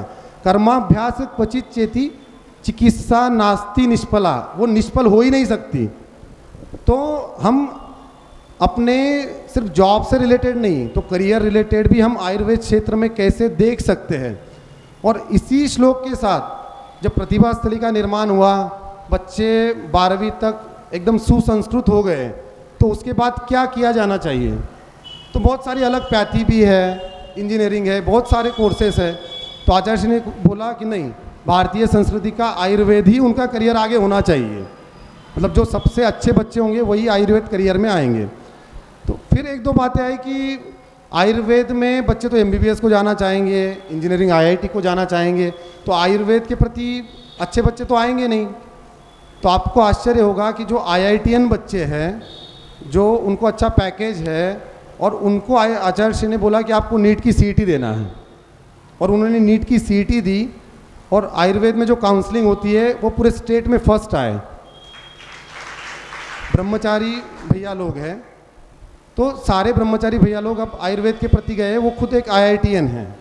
मतलब हम लोग एक अपने करियर के रिलेटेड भी इस क्षेत्र की ओर कैसे देख सकते हैं। धर्म भी होगा, कुछ आपको परिवार चलाने के लिए थोड़ा बहुत अर्थ भी मिलेगा, मैत्री भी होगी, यश भी होगा, आपका खुद नाम भी होगा, और आपका अभ्यास तो होते ही जाएगा। तो क्यों ना हम इस क्षेत्र की ओर जाए। इसीलिए पूर्णायु आयुर्वेद चिकित्सालय और अनुसंधान विद्यापीठ की स्थापना की गई 2019 में। महाराज जी के आशीर्वाद से मैं पहले दिन से आज तक वहाँ पे कार्यरत हूँ, और ऐसा अभी चाहता भी नहीं कि बाहर कहीं जाऊँ, क्योंकि वही हम लोगों ने आज अपना पूरा क्षेत्र बना लिया है। बाद में बहुत सारे चिकित्सक वहाँ आए भी, प्राचार्य स्वप्निल सिंह जी बाद में आए, सौरव जी बाद में आए, ऐसे एक एक एक एक करके इतने सारे विद्वान वहाँ पे जुड़ते गए कि आज वहाँ पे लगभग 20 से 25 पूरे भारतवर्ष से अच्छे अच्छे डॉक्टर आए हैं। 100 बच्चे आज BMS की कक्षा में पढ़ रहे हैं। पहला वर्ष उनका चालू हो गया है, अभी दूसरे वर्ष की भी तैयारी चालू हो चुकी है, नीट के एग्ज़ाम के बाद उनकी काउंसलिंग चालू हो जाएगी। तो हम लोग यही चाहेंगे, गुना में जो हमें यहाँ के पेशेंट्स द्वारा, रुग्ण द्वारा इतना प्रतिसाद मिला, तो उसके बाद भी हम लोगों ने सोचा कि हमें अगर एक जितना आप लोग हमें मिलने के लिए आतुर थे, उतना हम लोग भी आपके मिलने के लिए आतुर हैं और आगे भी रहेंगे। अगर आप चाहेंगे कि हम हर महीने यहाँ पे आए, तो हर महीने के लिए हम भी चाहेंगे कि 2 दिन हम आपके लिए अलग से सेवा दें, वो भी पूर्णायु की तरफ से सारी चीज़। तो अगर ये कैंप में इतने सारे पेशेंट्स थे, इतने सारे रुग्ण थे, तो शायद हम किसी को समय ना दे पाए हो, आधे ही लोगों का नाड़ी परीक्षण कर पाए हो, कुछ लोगों को शायद ज़्यादा टाइम वहाँ प्रतीक्षा करनी पड़ी हो। तो मैं पूर्णायु की ओर से सभी को उत्तम क्षमा कहना चाहूँगा कि जो भी कुछ हमसे गलतियाँ हुई हो, हम आगे ज़रूर सुधारने की कोशिश करेंगे, और कम से कम व्यक्तियों को ज़्यादा से ज़्यादा समय दे के अगली बार से हम चेक करने का प्रयास करेंगे। इसी के साथ नमस्ते। तब देकर हमको अपना बना लिया, और हम चाहेंगे कि समय समय पर आपका मार्गदर्शन हमें मिलता रहेगा, और आयुर्वेद चिकित्सा के माध्यम से रामदेव बाबा जी ने देश में आयुर्वेद चिकित्सा की धूम मचा दी, और कल्याण कार्यक्रम ग्रंथ को पढ़कर ऐसी ऐसी औषधियों की खोज की। उस औषधि के माध्यम से बहुत बड़ा व्यापार पूरे भारत में स्थापित हो गया। हम जिन आचार्यों के माध्यम से इस ग्रंथ को पढ़ते हैं, तो लगता है कि दिया तले अंधेरा है, और हम चाहते हैं कि इन सब को सुनने के उपरांत हम आतुर हैं परम पूज्य मुनि संघ को सुनने के लिए। आप सबकी ओर से परम पूज्य मुनि श्री जी के युगल चरणों में शत शत नमोस्तु अर्पित करते प्रार्थना करते हैं कि हमें आज इस आयुर्वेद चिकित्सा के माध्यम से, औषधि के माध्यम से उपकृत करने की कृपा करें। नमोस्तु महाराज श्री, नमोस्तु महाराज श्री। नमो अरिहंतानम, नमो सिंधानम, नमो आयर्याणम, नमो अच्छायानम, नमो लोवे सर्वसागुणम। पंच परमेष्टि भगवान की, आचार्य गुरुवर श्री ज्ञान सागर मुनि महाराज की, आचार्य गुरुवर श्री विद्यासागर मुनि महाराज की, पूज्य मुनि श्री नेमी सागर जी महाराज की। यहाँ पर पूर्णायु के सभी सदस्यों के द्वारा यह चिकित्सा शिविर संपन्न हुआ, और बहुत सारे चिकित्सकों ने भी आपके लिए मार्गदर्शन किए हैं और महाराज जी भी आपके लिए करेंगे। तो मैं थोड़ा संक्षिप्त में कुछ हमने जो आयुर्वेदिक संबंधी थोड़ा बहुत जानकारी है संक्षिप्त में बताना चाहता हूँ। आचार्यों ने जो कल्याणकारकम ग्रंथ का हमने पूरी पढ़ी और उसके अंत में एक कारिका के माध्यम से बताया गया है किस आयुर्वेदिक का ज्ञान आपको सबको, मुनियों को हो श्रावकों को, सबको इसका ज्ञान रखना चाहिए। ज्ञान इसलिए रखना चाहिए, पहले अपने जो गुरुकुल चलते थे, भारतीय शिक्षण प्रणाली चलती थी, कलाश्रित होती थी, उस कलाओं में अपना आरोग्य कैसा सुरक्षित रखना इस एक कला भी सिखाई जाती थी। लेकिन आज के समय में वह सब लुप्त है। और आचार्य महाराज जी का प्रवचन यदि सुनते हैं, पहले भी सुन चुके हैं, अभी भी सुन रहे हैं, तो बार बार आचार्य श्री यही कह रहे हैं कि आज के समय में हम जो अपने बच्चों के लिए अथवा हम अपना स्वयं के जीवन का अपने एक ही उद्देश्य बना दिया, अर्थ। उसी अर्थ को लक्ष्य के बनाकर हम अध्ययन भी करते, बाद में अपना जीवन उस अर्थ के लिए सब कुछ अपना जीवन बिताते हैं। इसी के कारण से अपना ये लोक संबंधी जीवन अनर्थ हो रहा है और अगला भव तो अपना अनर्थ है ही है। तो आपको इस लोक संबंधी भी सुखी रहना है और परलोक में भी सुखी रहना है।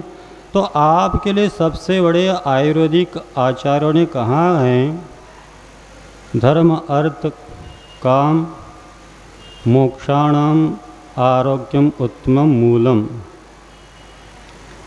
धर्म अर्थ काम और मोक्ष, इन चारों पुरुषार्थों का यदि मूल यदि कारण है तो आरोग्य है। यदि आपका आरोग्य ठीक नहीं रहेगा तो आप न धर्म कर पाएंगे, न धर्म ध्यान तो होगा नहीं, आर्त ध्यान होगा या तो रौद्र ध्यान होगा। आर्त ध्यान इसलिए होगा कि पीड़ा चिंतन आर्त ध्यान माना गया है। और शरीर के यदि व्याधि रहती है तो आपको कहीं भी कुछ अच्छा नहीं लगेगा। दया के बिना धर्म नहीं होता, गुरु के बिना ज्ञान नहीं मिल सकता, मोक्ष के बिना सर्वथा कोई सुखी नहीं है। और यदि स्वास्थ्य ठीक नहीं है तो कहीं भी रति यानी अच्छा नहीं लगता। इसलिए आपको यदि अपने जीवन में यदि धर्म अर्थ काम मोक्ष का पुरुषार्थ करना है तो आपको आरोग्य ही होना चाहिए। लेकिन हमने धर्म तो बहुत कम लोग उसके रुचि के साथ धर्म को अंगीकार करते हैं और उसके फल स्वरूप मोक्ष को चाहते हैं। और मोक्ष पुरुषार्थ तो मुनि महाराज ही करते हैं, क्योंकि धर्म पुरुषार्थ करने वाला आगे जाकर मोक्ष पुरुषार्थ करता है। क्योंकि सब में यदि कोई स्वस्थ यदि आत्मा है तो वह शुद्ध परमेष्टि है, बाकी सब अस्वस्थ ही हैं। लेकिन शारीरिक स्वास्थ्य के बिना मानसिक स्वास्थ्य नहीं आ सकता, मानसिक स्वास्थ्य के बिना आत्मिक स्वास्थ्य नहीं आ सकता। इसलिए आत्मिक स्वस्थ रहने वाले भगवान अपने आप में स्थित हैं। ऐसे वे शुद्ध परमेष्टि स्वस्थ अपने में रहने वाले माने जाते हैं। लेकिन वहाँ तक अपने को पहुँचना, अपना लक्ष्य बनाना चाहिए। और वह अपने शरीर का स्वास्थ्य रहेगा तो आपका मन भी स्वस्थ रह सकता है और आत्मा भी स्वस्थ रह सकती हैं। इसलिए आयुर्वेदिक में कुछ स्वास्थ्य संबंधी नियम बताए गए हैं, उसमें तीनों स्वास्थ्य संबंधी वह उपचार आपको देते हैं। शरीर स्वस्थ भी, मन भी स्वस्थ और आत्मा भी स्वस्थ, मात्र शरीर की बात नहीं करता। और ये जो आयुर्वेदिक चिकित्सा पद्धति है, ये किसने उपदेश दिया, किसने कहा, कब से आया है? तो आप एलोपैथी संबंधी जो यदि जानकारी लेते हैं, कोई हेपेटाइटिस कुछ नाम के व्यक्ति हुआ है और वह अभी भी 2000 वर्ष पुराने के बात है, वहाँ से प्रारंभ हो गया। और वो मात्र रक्त संबंधी दूषण को लेकर कुछ चिकित्सा करता था, बाद में बढ़ाया गया है। और यह अनादिकाल की चिकित्सा पद्धति ने बीच में आया और बीच में लुप्त होने वाला है। और यदि शरीर संबंधी चिकित्सा अनादिकाल से अनंत काल तक रहने वाला यदि कोई है तो आयुर्वेदिक रहने वाला है। क्यों? तो आपने पढ़ा होगा द्वादशांग श्रुत का ज्ञान 12 अंग और 11 अंग और 14 पूर्व, उसमें से प्राणायाम पूर्व 12वां नंबर का जो पूर्व आयु 12वां नंबर का प्राणावाय पूर्व जो है वो अष्टांग आयुर्वेदिक ग्रंथ का उपदेश करता है। इसलिए सर्वज्ञ भगवान ने इसका उपदेश दिया। और ये सब जो चतुर्थ काल में जो आदिनाथ भगवान ने हैं उन्होंने इस युग में उसका प्रथम उपदेश दिया। उसके पहले तो अनंत तीर्थंकर सबने उसका उपदेश दिया है। इसलिए आत्मिक चिकित्सा संबंधी और शारीरिक और मानसिक चिकित्सा संबंधी अष्टांग आयुर्वेद हैं। उसमें अभी बता रहे थे शल्य चिकित्सा आदि संबंधी, उसमें शल्य चिकित्सा भी एक अंग है 8 अंग में। बाल चिकित्सा भी है, काय चिकित्सा भी हैं और अगध यानी जो विष संबंधी चिकित्सा भी हैं और रसायन चिकित्सा भी हैं। ऐसे 8 अंग माने जो तो भूत कर्म चिकित्सा भी एक है, भूत उतारने का भी आयुर्वेदिक में वर्णन है। उसका सब प्रकार से कितने शल्य चिकित्सा संबंधी शाल्य के कहा था, नेत्र संबंधी चिकित्साएँ, उसमें से 96 प्रकार के नेत्र संबंधी रोग कल्याण कारक में बताया। तो पूज्यपाद आचार्य महाराज जी का एक हमने ग्रंथ देखी थी नेत्र चिकित्सा संबंधी, केरला से छपी थी, इंग्लिश इसका अनुवाद है, अजय ने किया और उसका प्रस्ताव में जैनाचार्य थे इसका उल्लेख किया। उसमें 100 प्रकार के नेत्र चिकित्सा संबंधी रोग बताया, उसका उपचार भी बताया और उसमें सब अंजन का ही उदाहरण दिया गया है। लेकिन आज के समय में हमने इसी मानसिक गुलामी अपना उत्पन्न हो गया। ब्रिटिशों के काल में हम ब्रिटिशों का जो कुछ भी है वही अच्छा मान रहे, इसलिए हम अच्छा जो तो उसका छोड़ दिया, उसका परिणाम भी देख रहे हैं। इसलिए वो जो करते तो हम सब करने के लिए तैयार होते हैं, लेकिन अपने भगवंतों ने जो कहा, आचार्यों ने कहा, उस पर अपना विश्वास नहीं है। और जिसका भगवान के वाणी पर विश्वास नहीं उसका सम्यक दर्शन कदापि हो ही नहीं सकता। पक्का मान के चलो, ये भगवान के एक भी वाक्य अन्यथा नहीं हो सकता। ना अन्यतावादिनो जिना, भगवान कभी अन्यथा आपको उपदेश नहीं दे सकते हैं। जो अच्छा है वही देंगे, लेकिन आज के समय अच्छा अच्छा छोड़ रहे हैं और अन्य अपना रहे। इसलिए 16 स्वप्न में एक स्वप्न भी आया है, पंचम काल के जो लोग रहेंगे वह सार को छोड़ेंगे, असार को अपनाएंगे। इसलिए सारभूत तत्व भगवंतों ने अपने हित के लिए उपदेश दिया, उस पर विश्वास नहीं है तो 3 काल में हम न शारीरिक स्वस्थ रख पाएंगे, न मानसिक स्वास्थ्य और आत्मिक स्वास्थ्य अपना कभी बनेगा ही नहीं। तो इस लोक में भी हम दुखी रहेंगे और अगले भव में भी दुखी रहेंगे। कल्याण कारक में एक बात आई है, आपको जो कुछ भी रोग आता है 2 कारणों से आता है, एक अंतरंग कारण, एक और बहिरंग कारण। तो दोनों चिकित्सा आपको करना होगा। बहिरंग चिकित्सा के रूप में वैद्य आदि जो रहते हैं वो आपको औषध आदि के रूप में जो भी है अथवा स्वास्थ्य रक्षा संबंधी नियमावली यदि पालन करेंगे तो आप अस्वस्थ होंगे ही नहीं हैं। और प्रारंभिक अवस्था यदि है तो आपने उसके अनुसरण कर लेते हो, पथ्य आदि का पालन कर लेते हैं तो आपकी दवाई का भी आवश्यकता नहीं रहती है। इसलिए कल्याणकारी आदि अन्य भी ग्रंथों में कहा गया है, यदि पथ्य का आदि पालन आप करते तो औषध की आवश्यकता नहीं, और पथ्य का नहीं पालन करते तो भी औषध की आवश्यकता नहीं। इसका मतलब पथ्य ही मुख्य रूप से आपके लिए औषध का काम करता है। और आहार आपका जो है वह वात पित्त कफ के अनुसार यदि परीक्षा करके उसके अनुसार आपकी आहारचर्या विहार आदि का ध्यान रखते हैं, दिनचर्या ऋतुचर्या आदि रखते हैं तो आपका स्वस्थ रहेंगे।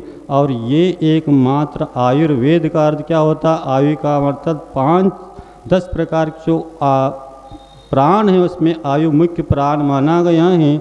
और वह आयु खत्म हो जाता है तो वह इस लोक से वह मृत्यु हो जाता है। इसलिए उसकी यदि रक्षा करने वाला यदि कोई वेद यानी शास्त्र है तो आयुर्वेद माना गया। और अन्य जो चिकित्सा पद्धति हैं वहाँ पर आयु के प्राण के रूप में वर्णन कोई नहीं आएगा।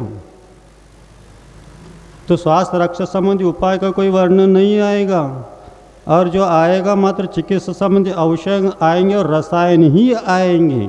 और रसायन जो खनिज होते हैं वो शरीर ग्रहण नहीं कर पाता, और रसायन शरीर में यदि रह जाता है तो कैंसर आदि बीमारी का कारण बन जाता है। इसलिए आयुर्वेदिक में न मध्य मांस मधु का उपयोग किया है, और रसायन का किया भी तो अल्प मात्रा में जैनाचरण किया, लेकिन वनस्पति के साथ ही करने के लिए कहा गया है।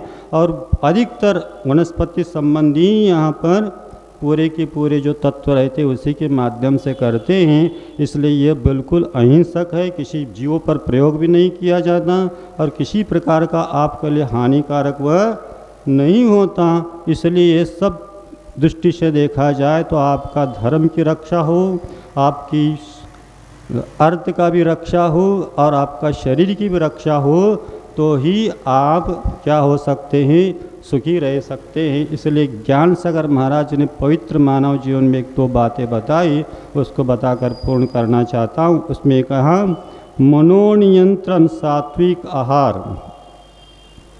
मनोनियंत्रण सात्विक आहार, यथोचित व्यायाम करे, वह प्रकृति की देवी के मुख से सहजतया आरोग्य वरे।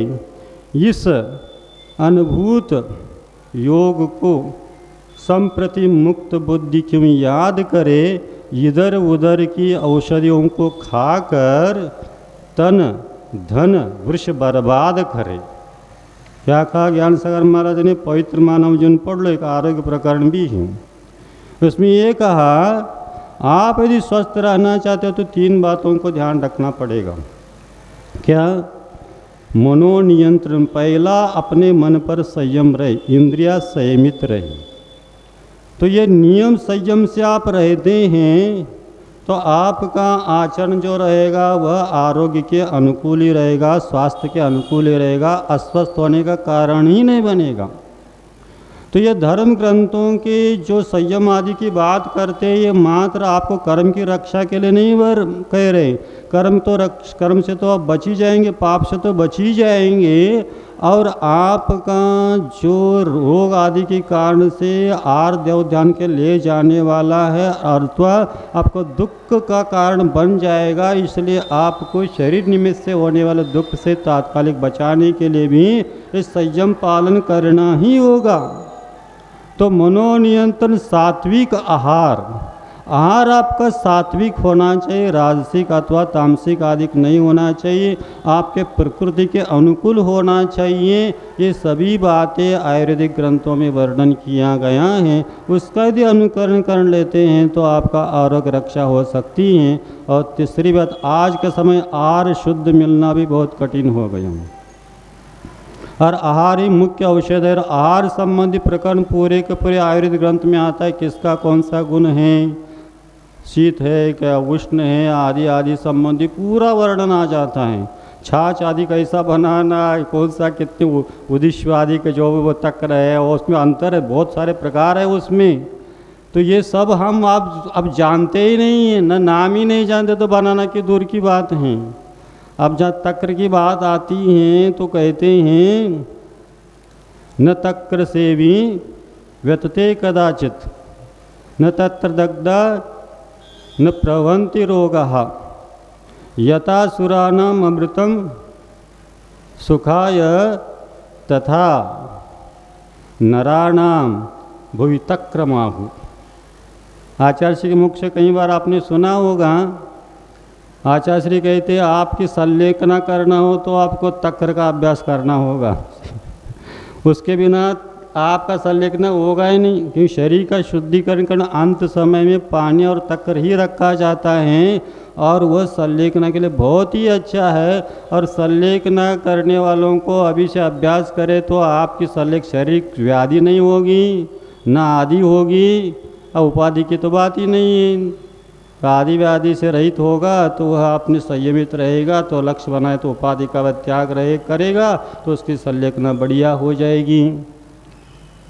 तो इसमें ये कहा गया है तक्र का सेवन करने वाला कदापि क्या नहीं होता, उसको दुख का अनुभव करने की स्थिति आएगी नहीं।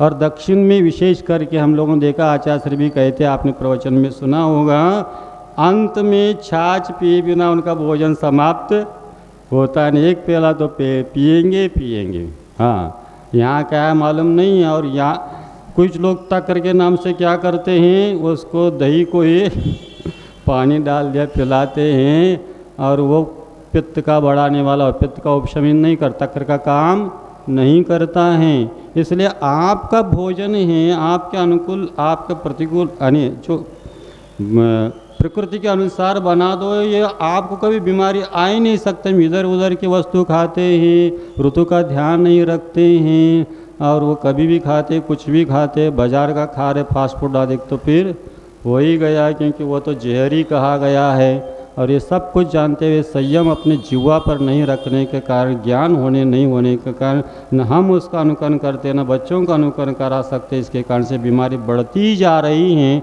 इसलिए बढ़ती बीमारी को रोकना है तो अनुकरण आपको आयुर्वेदिक ग्रंथों के अनुसार अपने जीवनचर्या बनानी होगी।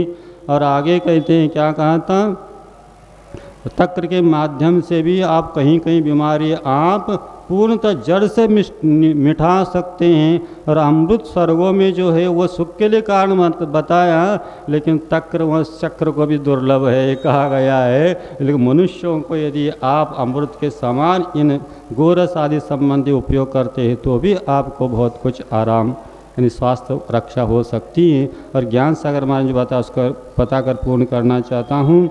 इसमें यह कहा था, मनोनियंत्रण, सात्विक आहार, यथोचित व्यायाम, शारीरिक श्रम भी होना चाहिए, घर का काम। नीति वाक्यामृत में कहा, यदि महिला यदि स्वस्थ रहना है तो आपका पंच सोना संबंधी घर का स्वयं अपने हाथ से कार्य करे तो कभी वह स्वस्थ हो नहीं सकती, क्योंकि यथोचित व्यायाम आवश्यक है। बाहर का तो व्यायाम करेंगे नहीं हम, कोई श्रम का कार्य है ही नहीं। तो आज के समय तो सब नौकरों से काम कर रहा है, इसी के फलस्वरूप तो ये बीमारी बढ़ती जा रही हैं। इसलिए शारीरिक श्रम संबंधी घर का आप काम करें, पुरुष भी यथोचित व्यायाम आदि का करें, क्योंकि पहले राजे महाराजे सेठ साहूकार थे, ऐसे निठल्ले बैठे नहीं रहते थे, कितनी सुख सुविधाएं थी, फिर भी वह घोड़ सवारी आदि करके शारीरिक श्रम का कार्य करते थे, तभी तो युद्ध में युद्ध कर पाते थे और अपनी रक्षा, देश की रक्षा के लिए आगे आते थे। तो आप अलग सा समय निकाल कर व्यायाम आदि करना है, तो योगासन करो, हाथ करो, इधर घूमने जाओ, उधर इतने जाओ, तो पहले से आप घर का सब काम करो तो काम हो जाएगा, पैसा भी बचेगा, काम अच्छा हो जाएगा और आप स्वस्थ रहेंगे। तो ये सभी बातें आयुर्वेदिक को भी मिलेगा, आपको अन्यत्र नहीं मिलेगा। और गुरुकुल में ये पढ़ाया जाता था, पहले अपने एक पढ़ा था, एक ह्युएन संघ हुआ है और भारत देश आया था। उस समय शिक्षण प्रणाली के हर्षवर्धन राजा 6वीं शताब्दी उस समय वर्णन किया है। और उसका अनुकरण बाद में भी जो शिक्षण तज्ञ हुए उन्होंने कहा ये शिक्षण प्रणाली भारत में बहुत अच्छी थी, आज की अपेक्षा से बहुत अच्छी। तक्षशिला, नालंदा आदि का हम आज भी सुनते हैं। तो ये विद्या केंद्र माना जाता था। चिकित्सा संबंधी अनेक विश्वविद्यालय थे आयुर्वेदिक का होते थे। उसमें लिखा है पहले व्याकरण पढ़ाया जाता था, मातृभाषा आदि संबंधी, संस्कृत आदि संबंधी, फिर बाद में कला के रूप में 72 कला 64 कलाएँ पढ़े, तो आजीविका कला, जीव उद्धार कला, उसमें दोनों आ जाती थी। फिर साहित्य उसके साथ पढ़ाया जाता था, 2 पुस्तक हो गई। फिर उसके उपरांत आरोग्य शास्त्र तो आयुर्वेदिक सबको पढ़ाया जाता था बच्चों को। और उसके उपरांत न्याय है, उसके उपरांत फिर दर्शन है। ये इस प्रकार से सबको ज्ञान दिया, तो आपको ज्ञान नहीं है, इसलिए आपको इस संबंधी स्वाध्याय करें, आपको मालूम हो जाए। और आप बच्चों को भी इस पद्धति से आप पढ़ाएं, क्योंकि आरोग्य यदि आपका ठीक नहीं रहेगा, आरोग्य अपने शरीर के बारे में हम नहीं जानते, दुनिया की जानकारी लेकर क्या करना, और यदि शरीर अस्वस्थ रहेगा तो सब कुछ होते भी आप पहला सुख निरोगी काया बताया, यदि नहीं है तो कोई भी आपको सुख नहीं मिल सकता है। और आचार्य ज्ञान सागर में क्या बताया था, एक मनोनियंत्रण, सात्विक आहार, यथोचित व्यायाम, और ये इसका जो अनुकरण करते हैं कर दिया तो वह वर पा लिया आरोग्य का।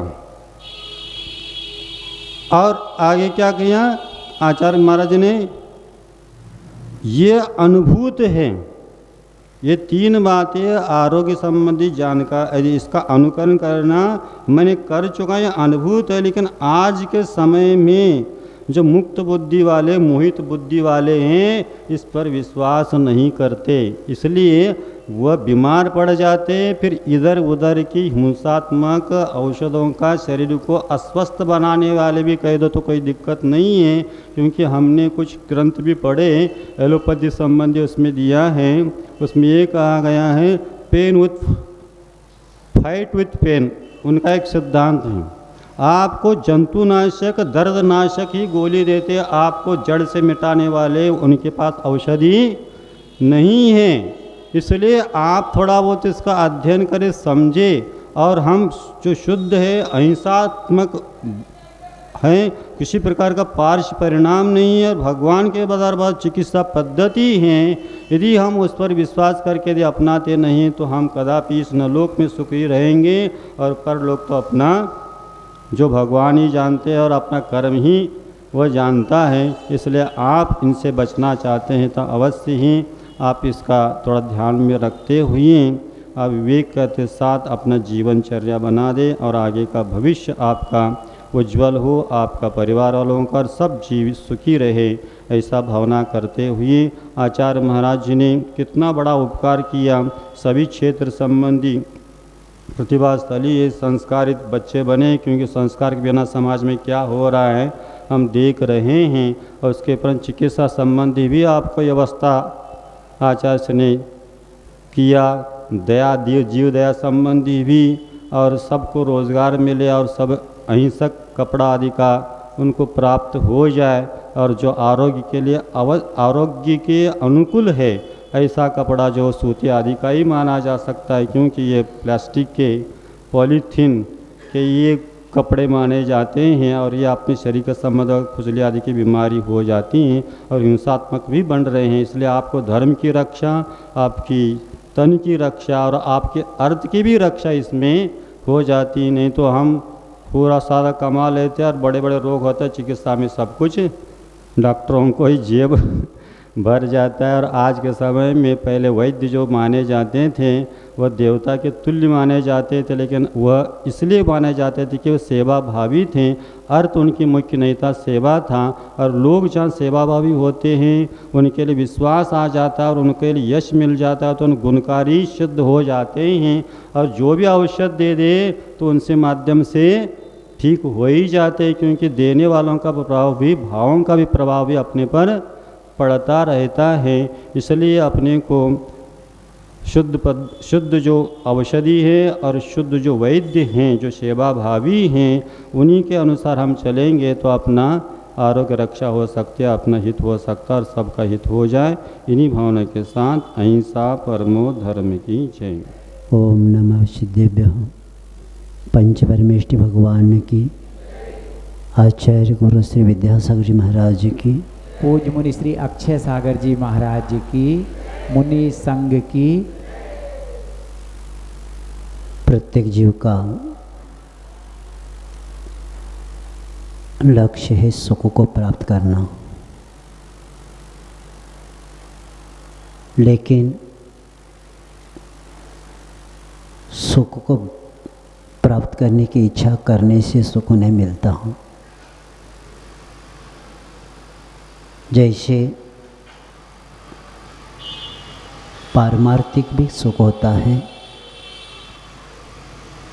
और सांसारिक भी सुख होता है। हमें पहला लक्ष्य सुख प्राप्त करने का है, तो हमें पहला अपना शरीर निरोगी होना चाहिए, क्योंकि हमारे भगवानों ने 4 पुरुषार्थ बताए हैं और उस पुरुषार्थ को करने के लिए साधन शरीर है, और शरीर को निरोगी रखेंगे तब जाकर उस पुरुषार्थ की सिद्धि हो सकती है। और शरीर में वात पित्त कफ ये जो दोष रहते हैं, ये दोष जब तक समान स्थिति में रहते हैं तभी शरीर निरोगी रहता है, और जब विषम स्थिति में पहुंच जाते हैं तो शरीर को रोगी करके अंत का उसका नाश कर देते हैं। और इसके लिए महत्वपूर्ण है दिनचर्या और ऋतुचर्या। जब तक दिनचर्या ठीक नहीं रहेगी और ऋतुचर्या का जिसको ज्ञान नहीं है, वो 3 काल में अपने शरीर को निरोगी रख ही नहीं सकता।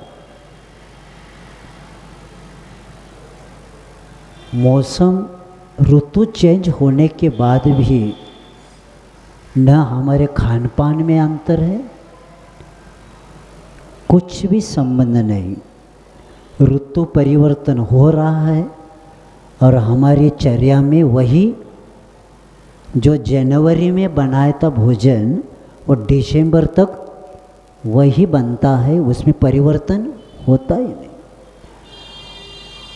और इसीलिए पहले के लोग देख लेना, जैसे अभी गौरव बता रहे थे, कौन से ऋतु में कौन सा लड्डू बनाना।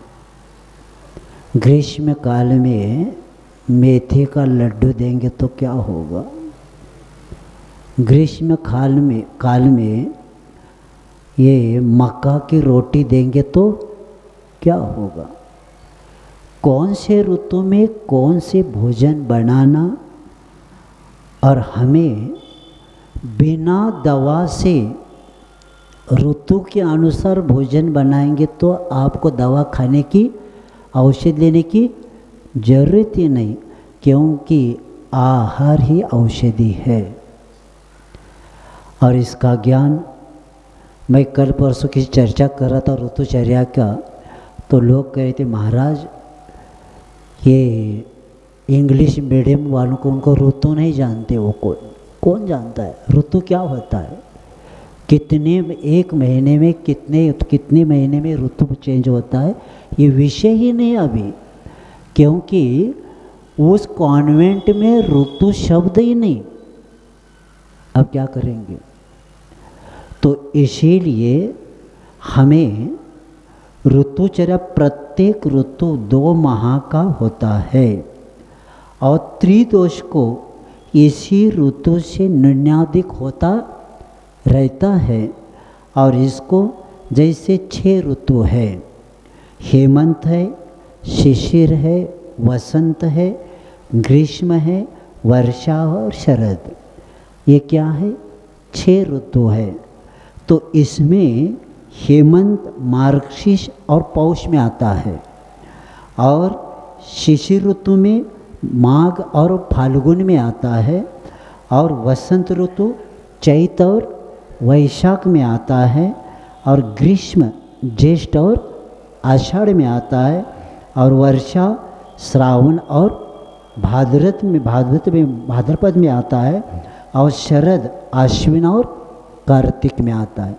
तो ये जब इस ऋतु का ज्ञान हो जाता है, और उसमें भी दक्षिणायन उत्तरायण है, तो दक्षिणायन में हमारे शरीर में क्या प्रभाव पड़ता है और उत्तरायण में क्या होता है। तो आयुर्वेद में बताया है कि उत्तरायण में सूर्य अपने प्रचंड किरणों से क्या करता है, संसार में उस रस को खींच लेता है। कौन सा, उत्तरायण। जब वह खींच लेता है और तीक्ष्ण तथा रुक्ष वायु चलता है, इसी से तीनों ऋतुओं से रस भी रुक्ष बंद होता है, यानी वो उत्तरायण में। और यहाँ तो रस भी रुक्ष होता है, कड़वा होता है, और तीखा होने से मनुष्य क्या बनता है, निर्बल बन जाता है, और उसी के कारण हीन वीर्य होते हैं जाता है। और वही जब दक्षिणायन चलता है तो रस जो खट्टा है, खारा है और मीठा होने से मनुष्य सबल और क्या बनता है, वीरवान बनता है। ये उत्तरायण और दक्षिणायन के बात में बता के कहते, क्योंकि ऋतु के अनुसार अगर हमारा आहार विहार और प्रतिकूल का त्याग हो जाए तो रोग उत्पन्न का विषय आता ही नहीं। और दिनचर्या का प्रारंभ, हम पूर्ण आयु का कितना भी शिविर ले ले, जिन्होंने सूर्य उदय देखा नहीं उसको दवा दे के हम क्या करेंगे।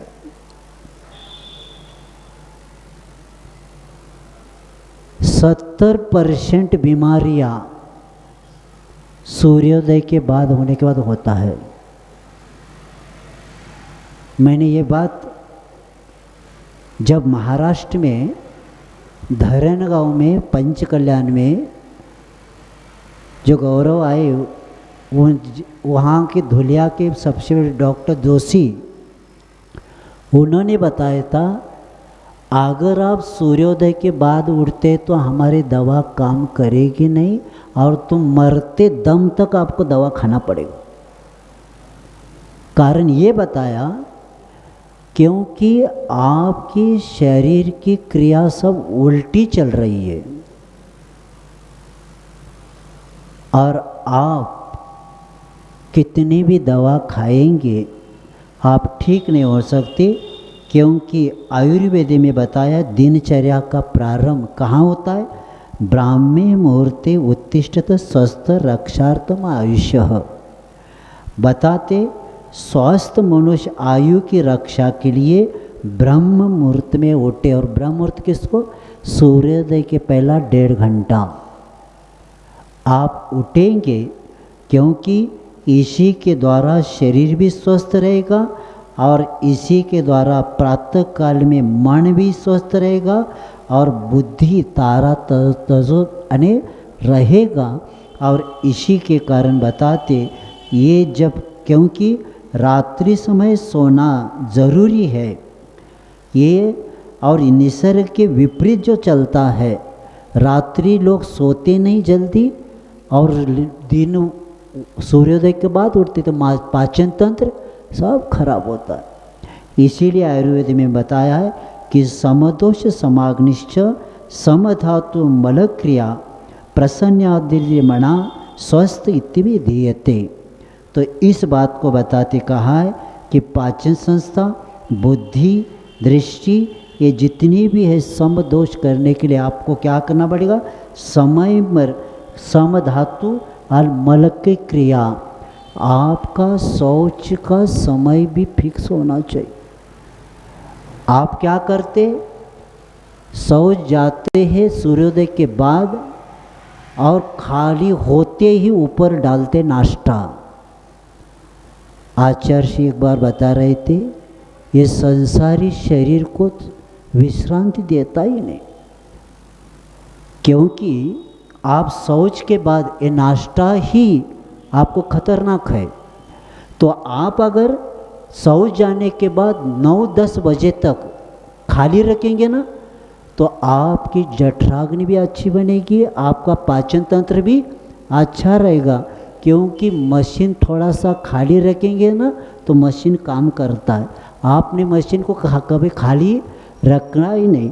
जैसे पहले जो टैक्सी चलती थी ना 30-40 किलोमीटर जाने के बाद क्या करते थे, रोकते थे, किसके लिए, मशीन ज़रा ठंडा हो जाए। ये उपवास के साथ है लेकिन मैं नाश्ता के साथ लगा रहा हूँ। अरे यहाँ तक बताते क्योंकि गाड़ी रोकना ही उसकी शक्ति बढ़ना है। तो इसीलिए जब तक हम सूर्योदय के पहला नहीं उठते तब तक आप स्वस्थ रहने का विषय छोड़ देना, आप कभी भी स्वस्थ हो ही नहीं सकते, क्योंकि विज्ञान आयुर्वेद करता है। और इसीलिए कहा गया है कि यकृत में रात्रि में सोना ज़रूरी है, और निसर्ग के विपरीत जब चलती है तो उसमें हमारा मानसिक संतुलन बिगड़ जाता है और यकृत में विकृति आती है और इसीलिए जलोदर आदि क्या होने लगते, रोग हो जाते। और इसीलिए आचार्य महाराज जी ने 2016 क्या बताए थे कि अव्यवस्थित जीवन शैली से शरीर रोगों का घर बन जाता है। ये भोपाल में प्रवचन हुए थे। एक पत्रिका मैं दक्षिण में था, मुझे पढ़ने को मिला, क्योंकि अव्यवस्थित जीवन शैली के कारण ही आपका बन क्या है, शरीर रोगों का घर बना है। क्योंकि जब हम लोगों ने जन्म लेने से पहले आयु बांधे थे, आयु बांधकर यहाँ आए, वह किसी भी प्रकार से बढ़ नहीं सकता। जितनी आयु बांधी उसको बढ़ नहीं सकता, अर्थात उसमें उत्कर्षण नहीं हो सकता और अपकर्षण हो सकता है। उसका कारण यही है कि अपने खान पान, आयु कम होने का कारण है खान पान, रहन सहन और अव्यवस्थित जीवन शैली से हमारी आयु भी क्या हो जाती है, कम हो जाती है। इसीलिए सावधान रहना है।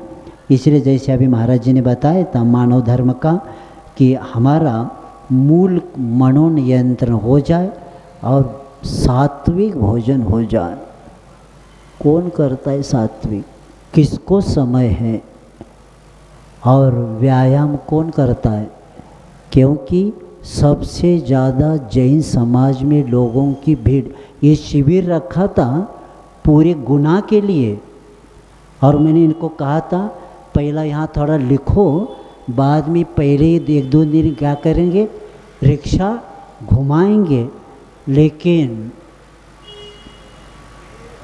इतने फॉर्म आ गए जैनों के, रिक्शा रह गई साइड में।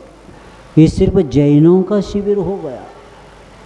और इसका एक ही कारण है, सबसे प्रमादी पैसा ज़्यादा है। बर्तन धोने वाली रसगुल्ला खा सकती है, बर्तन धोने वाली रोटी खा सकती है, लेकिन सेठानी परत खाती रोटी का, रोटी नहीं खा सकती। और रसगुल्ला देख भी नहीं सकती, देखने से जाएगी वो। और बर्तन वाली सब खाती है। ये क्यों हो गया? सेठ है ना, इसलिए तो सेठ जी कहते।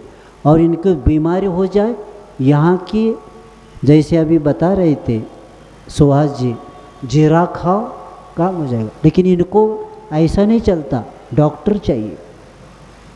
कई लोगों को आदत है दवा खाए बिना जीते ही नहीं। वो इतनी आदत पड़ गई दवा की, वो 1 महीना अगर दवा नहीं खाई ना, मुझे कुछ हो रहा है मैं दिखा के आती हूँ, क्या हुआ कि ये भी पता नहीं, लेकिन जाके दिखाएगी। बस गोली हमें हर रोज़ खाना है, दवा दवा दबा दो। और ऐसे करते करते शरीर क्या बना, एक कोशिका में आपको बीमारी है, वो बताया, चेक किया और गोली एलोपैथी ले लिया, तो वहीं पर जाते क्या, वो अन्य कोशिकाओं को डैमेज करते करते वहाँ पहुँचती है। तो क्या हो गया, एक बीमारी की दवा लिया, 4 रोग उत्पन्न हो गए और वो भी ठीक नहीं हुआ। जिसके लिए गोली खाई थी वो भी ठीक नहीं हुआ। इसका कारण यही है कि हमें बीमारी का मूल कारण पहला जानना है।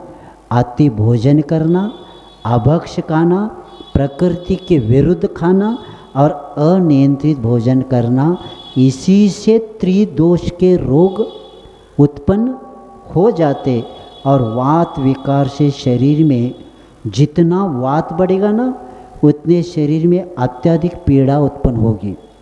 पित्त विकार से दाह तृष्णा आदि होती है और कफ से स्थूल, स्थिर और खुजली आदि होती है। और इसका सबका महत्वपूर्ण कारण है सर्वेषामेव रोगाणाम निदानम कुपिता मला। क्या ये सब रोगों का एक ही कारण है कि जो शरीर में कब्ज आदि मल है, अजीर्णता, इसका प्रकोप होना ही, कुपित होना ही रोगों का निर्माण होना।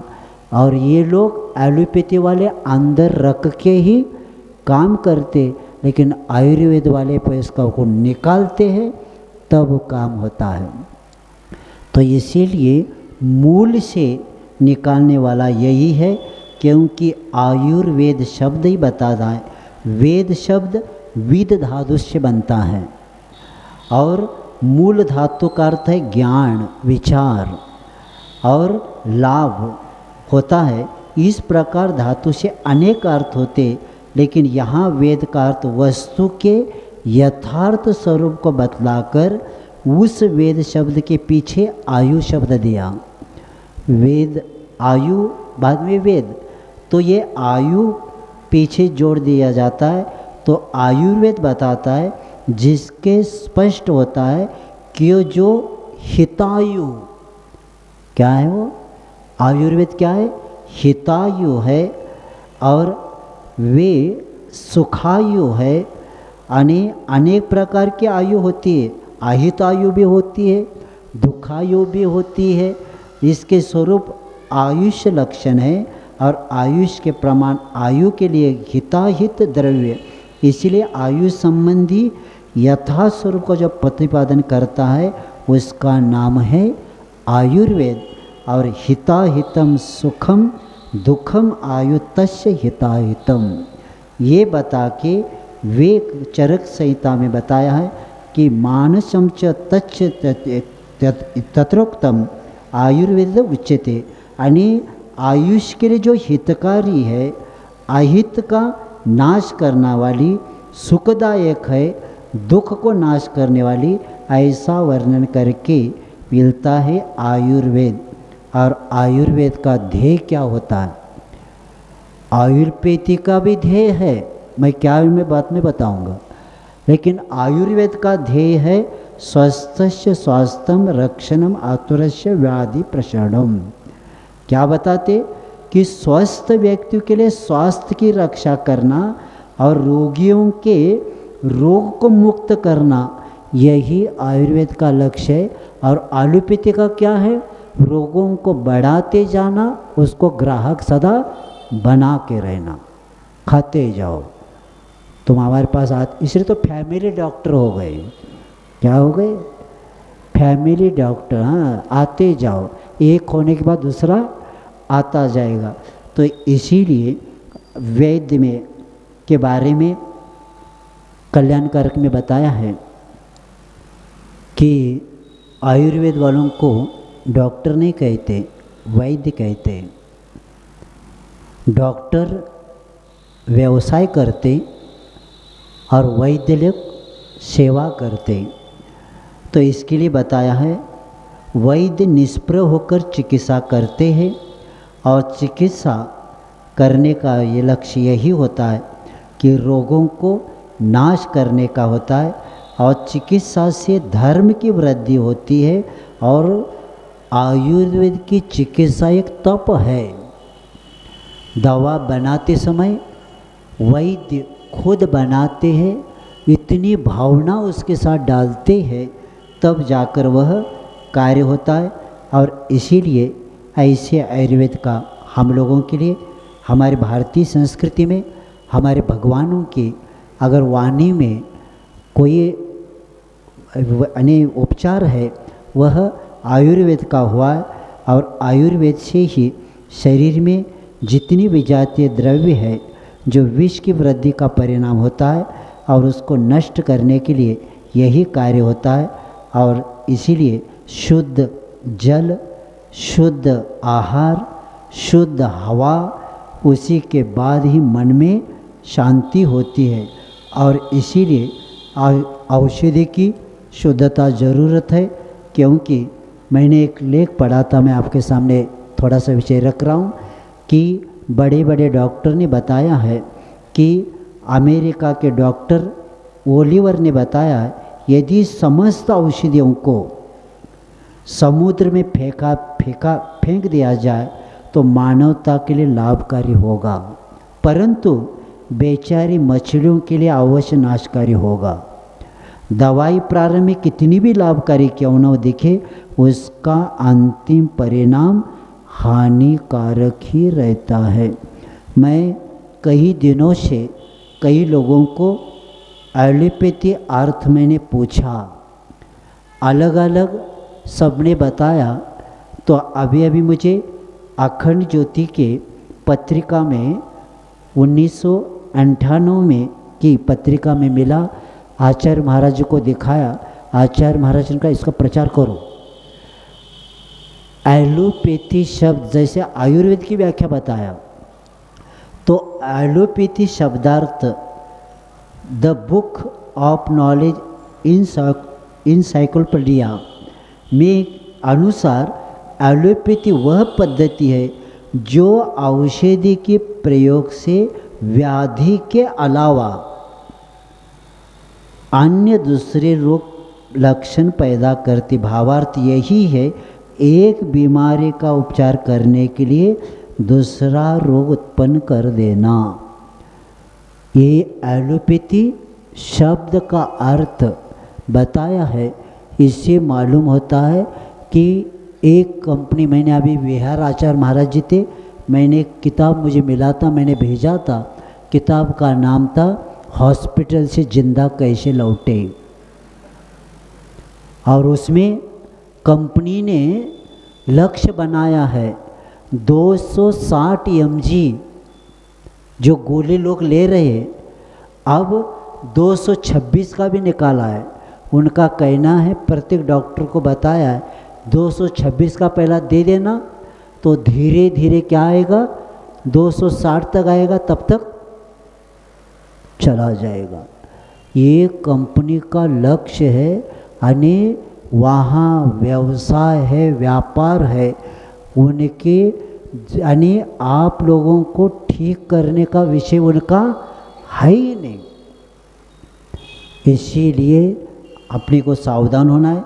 और आप लोगों ने यहाँ बहुत शिविर का जो कार्य किया है, और मैंने पहले दिन भी बताया था चातुर्मास में सब जो सुखी रहने का लक्ष्य और क्या होने निरोगी रहे, यही अपना लक्ष्य रहेगा। और इसी दृष्टि से ये शिविर लिया है। और एक विषय बताना चाहता हूँ कि स्वाभाविक जो क्रियाएं होती है उसमें हम उस वेग को रोकने से कौन कौन से रोग होते हैं, ये भी आयुर्वेद में दिया है। जैसे हमारे शरीर में कुछ क्रियाएं हमारी इच्छानुसार होती है और कुछ स्वतः हो जाती है, तो इच्छानुसार होती क्रिया उसको ऐच्छिक कहलाते हैं, और जो स्वतः होती है वो प्राकृतिक कहलाती है। तो प्रकृति के उस क्रिया को हम प्रातःकाल से लेकर रात तक अनेक रूपों से करते हैं। यदि आए हुए उस वेग को रोकेंगे तो अनेक प्रकार के रोग होते, क्योंकि व्यस्तता ज़्यादा है। तो व्यस्तता में जैसे समझ लीजिए आपने मल के रोग को रोका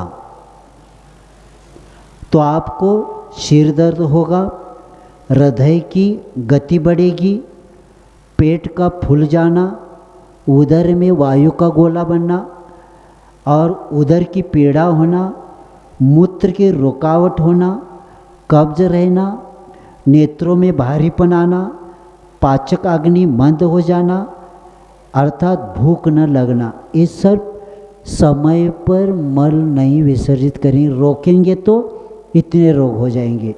मूत्र को रोकेंगे तो शरीर में पीड़ा पथरी हो जाती है, मूत्रेंद्र की जड़ में पीड़ा होती है, वायु का गोला पेट में बनना, बेचैनी होना, घबराहट होना आदि हो जाता। अपान वायु को भी रोकने से पेट में वायु का यानी पेट में वायु का गोला बनना, पेट में दर्द होना, सिर दर्द होना, और हिचकी धड़कन बढ़ जाना और शरीर में भारीपन आना, बेचैनी होना और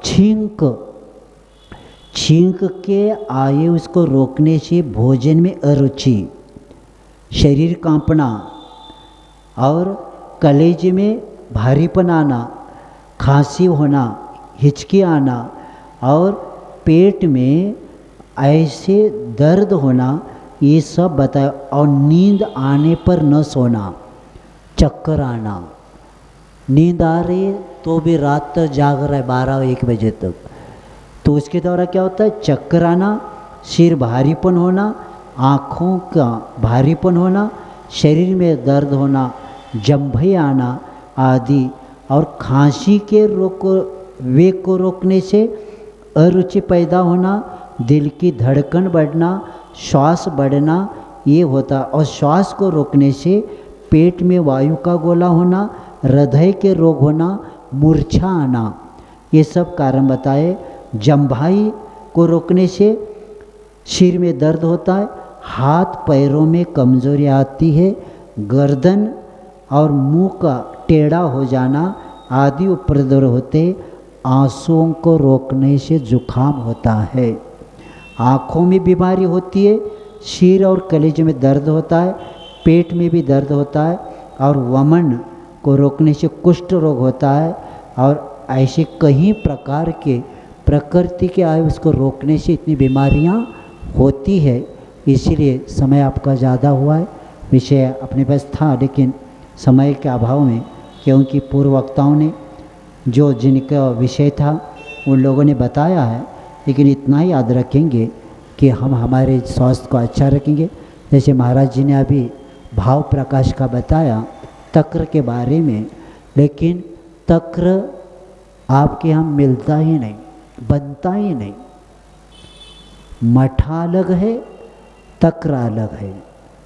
तक्र किसको कहते, दही से 4 गुना पानी, इसको क्या बोलते, तक्र बोलते। क्योंकि भाव प्रकाश में कहा है हर रोज भोजन के बाद आधा 1 गिलास कोई तक्र पिएगा वो बीमार कभी पड़ ही नहीं सकता। और इस तक्र, आपका तक्र हमने महाराज ने बताया ना, खटपट किया क्या, वो हमें देने से पता चलता है। महाराज नहीं ले रहे, महाराज लीजिए, हमने रखो, तुम्हारे लिए रखो। मठा बनाना नहीं आता, तक्र का तो विषय ही नहीं। भाव प्रकाश में इतना विषय दिया है, इसको कहा है पृथ्वी का एक अमृत है वो। कौन, तक्र। तक्र पीने वाला कोई कभी बीमार पड़ता ही नहीं। और हर रोज भोजन के बाद 1 गिलास तक्र पिएगा, उसको दवा कभी खाने की ज़रूरत नहीं। लेकिन तक्र का किसको बोलते, दही से 4 गुना पानी जब डालेंगे और उसको क्या करेंगे, है क्या घर में, क्या मशीन से होता है? अच्छा, पहले पूछना पड़ेगा। तो ये इसीलिए अपने स्वास्थ्य को, और मुझे नहीं लगता ये शिविर बार बार लेना पड़े।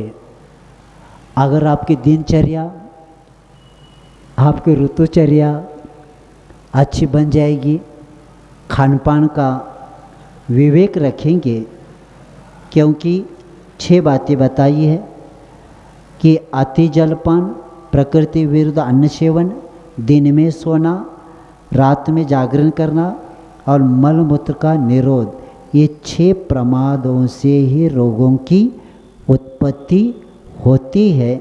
और इसका पथ्य का पालन आप करेंगे तो दवा लेने की ज़रूरत नहीं है। और पथ्य पालन नहीं करते तो फैक्ट्री भी आ जाए, बहुत पतंजलि की भी आ जाए, पूर्णायु की भी फैक्ट्री आ जाए, तो आपकी बीमारी 3 काल में ठीक नहीं हो सकती। और ये शिविर 3 दिन का हो गया है।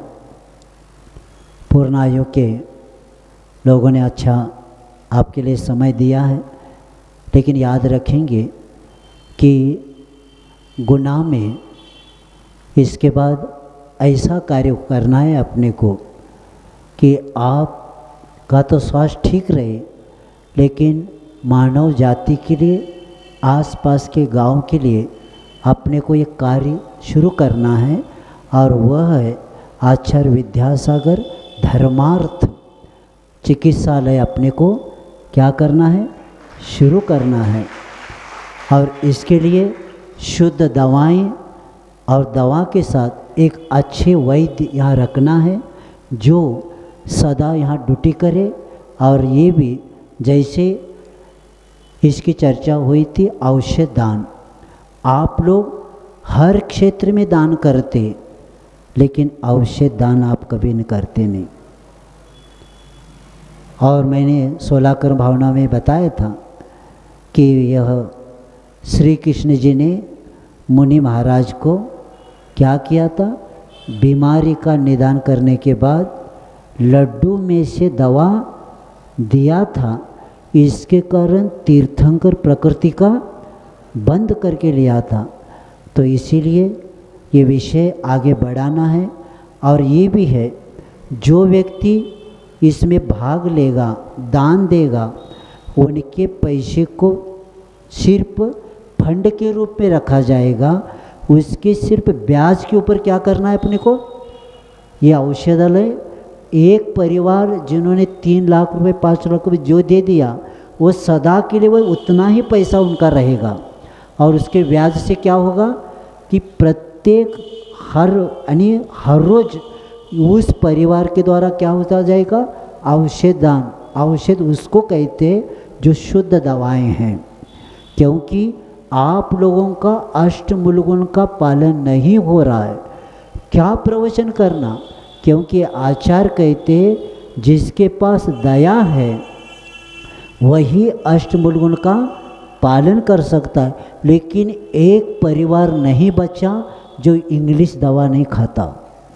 अशुद्ध दवाएं खाने से अपने परिणाम बिगड़ रहे हैं, अपना धर्म भी नहीं हो रहा है। और ये समाज में परिवर्तन होने का कारण यही है, जब तक शुद्ध दवा नहीं बनती।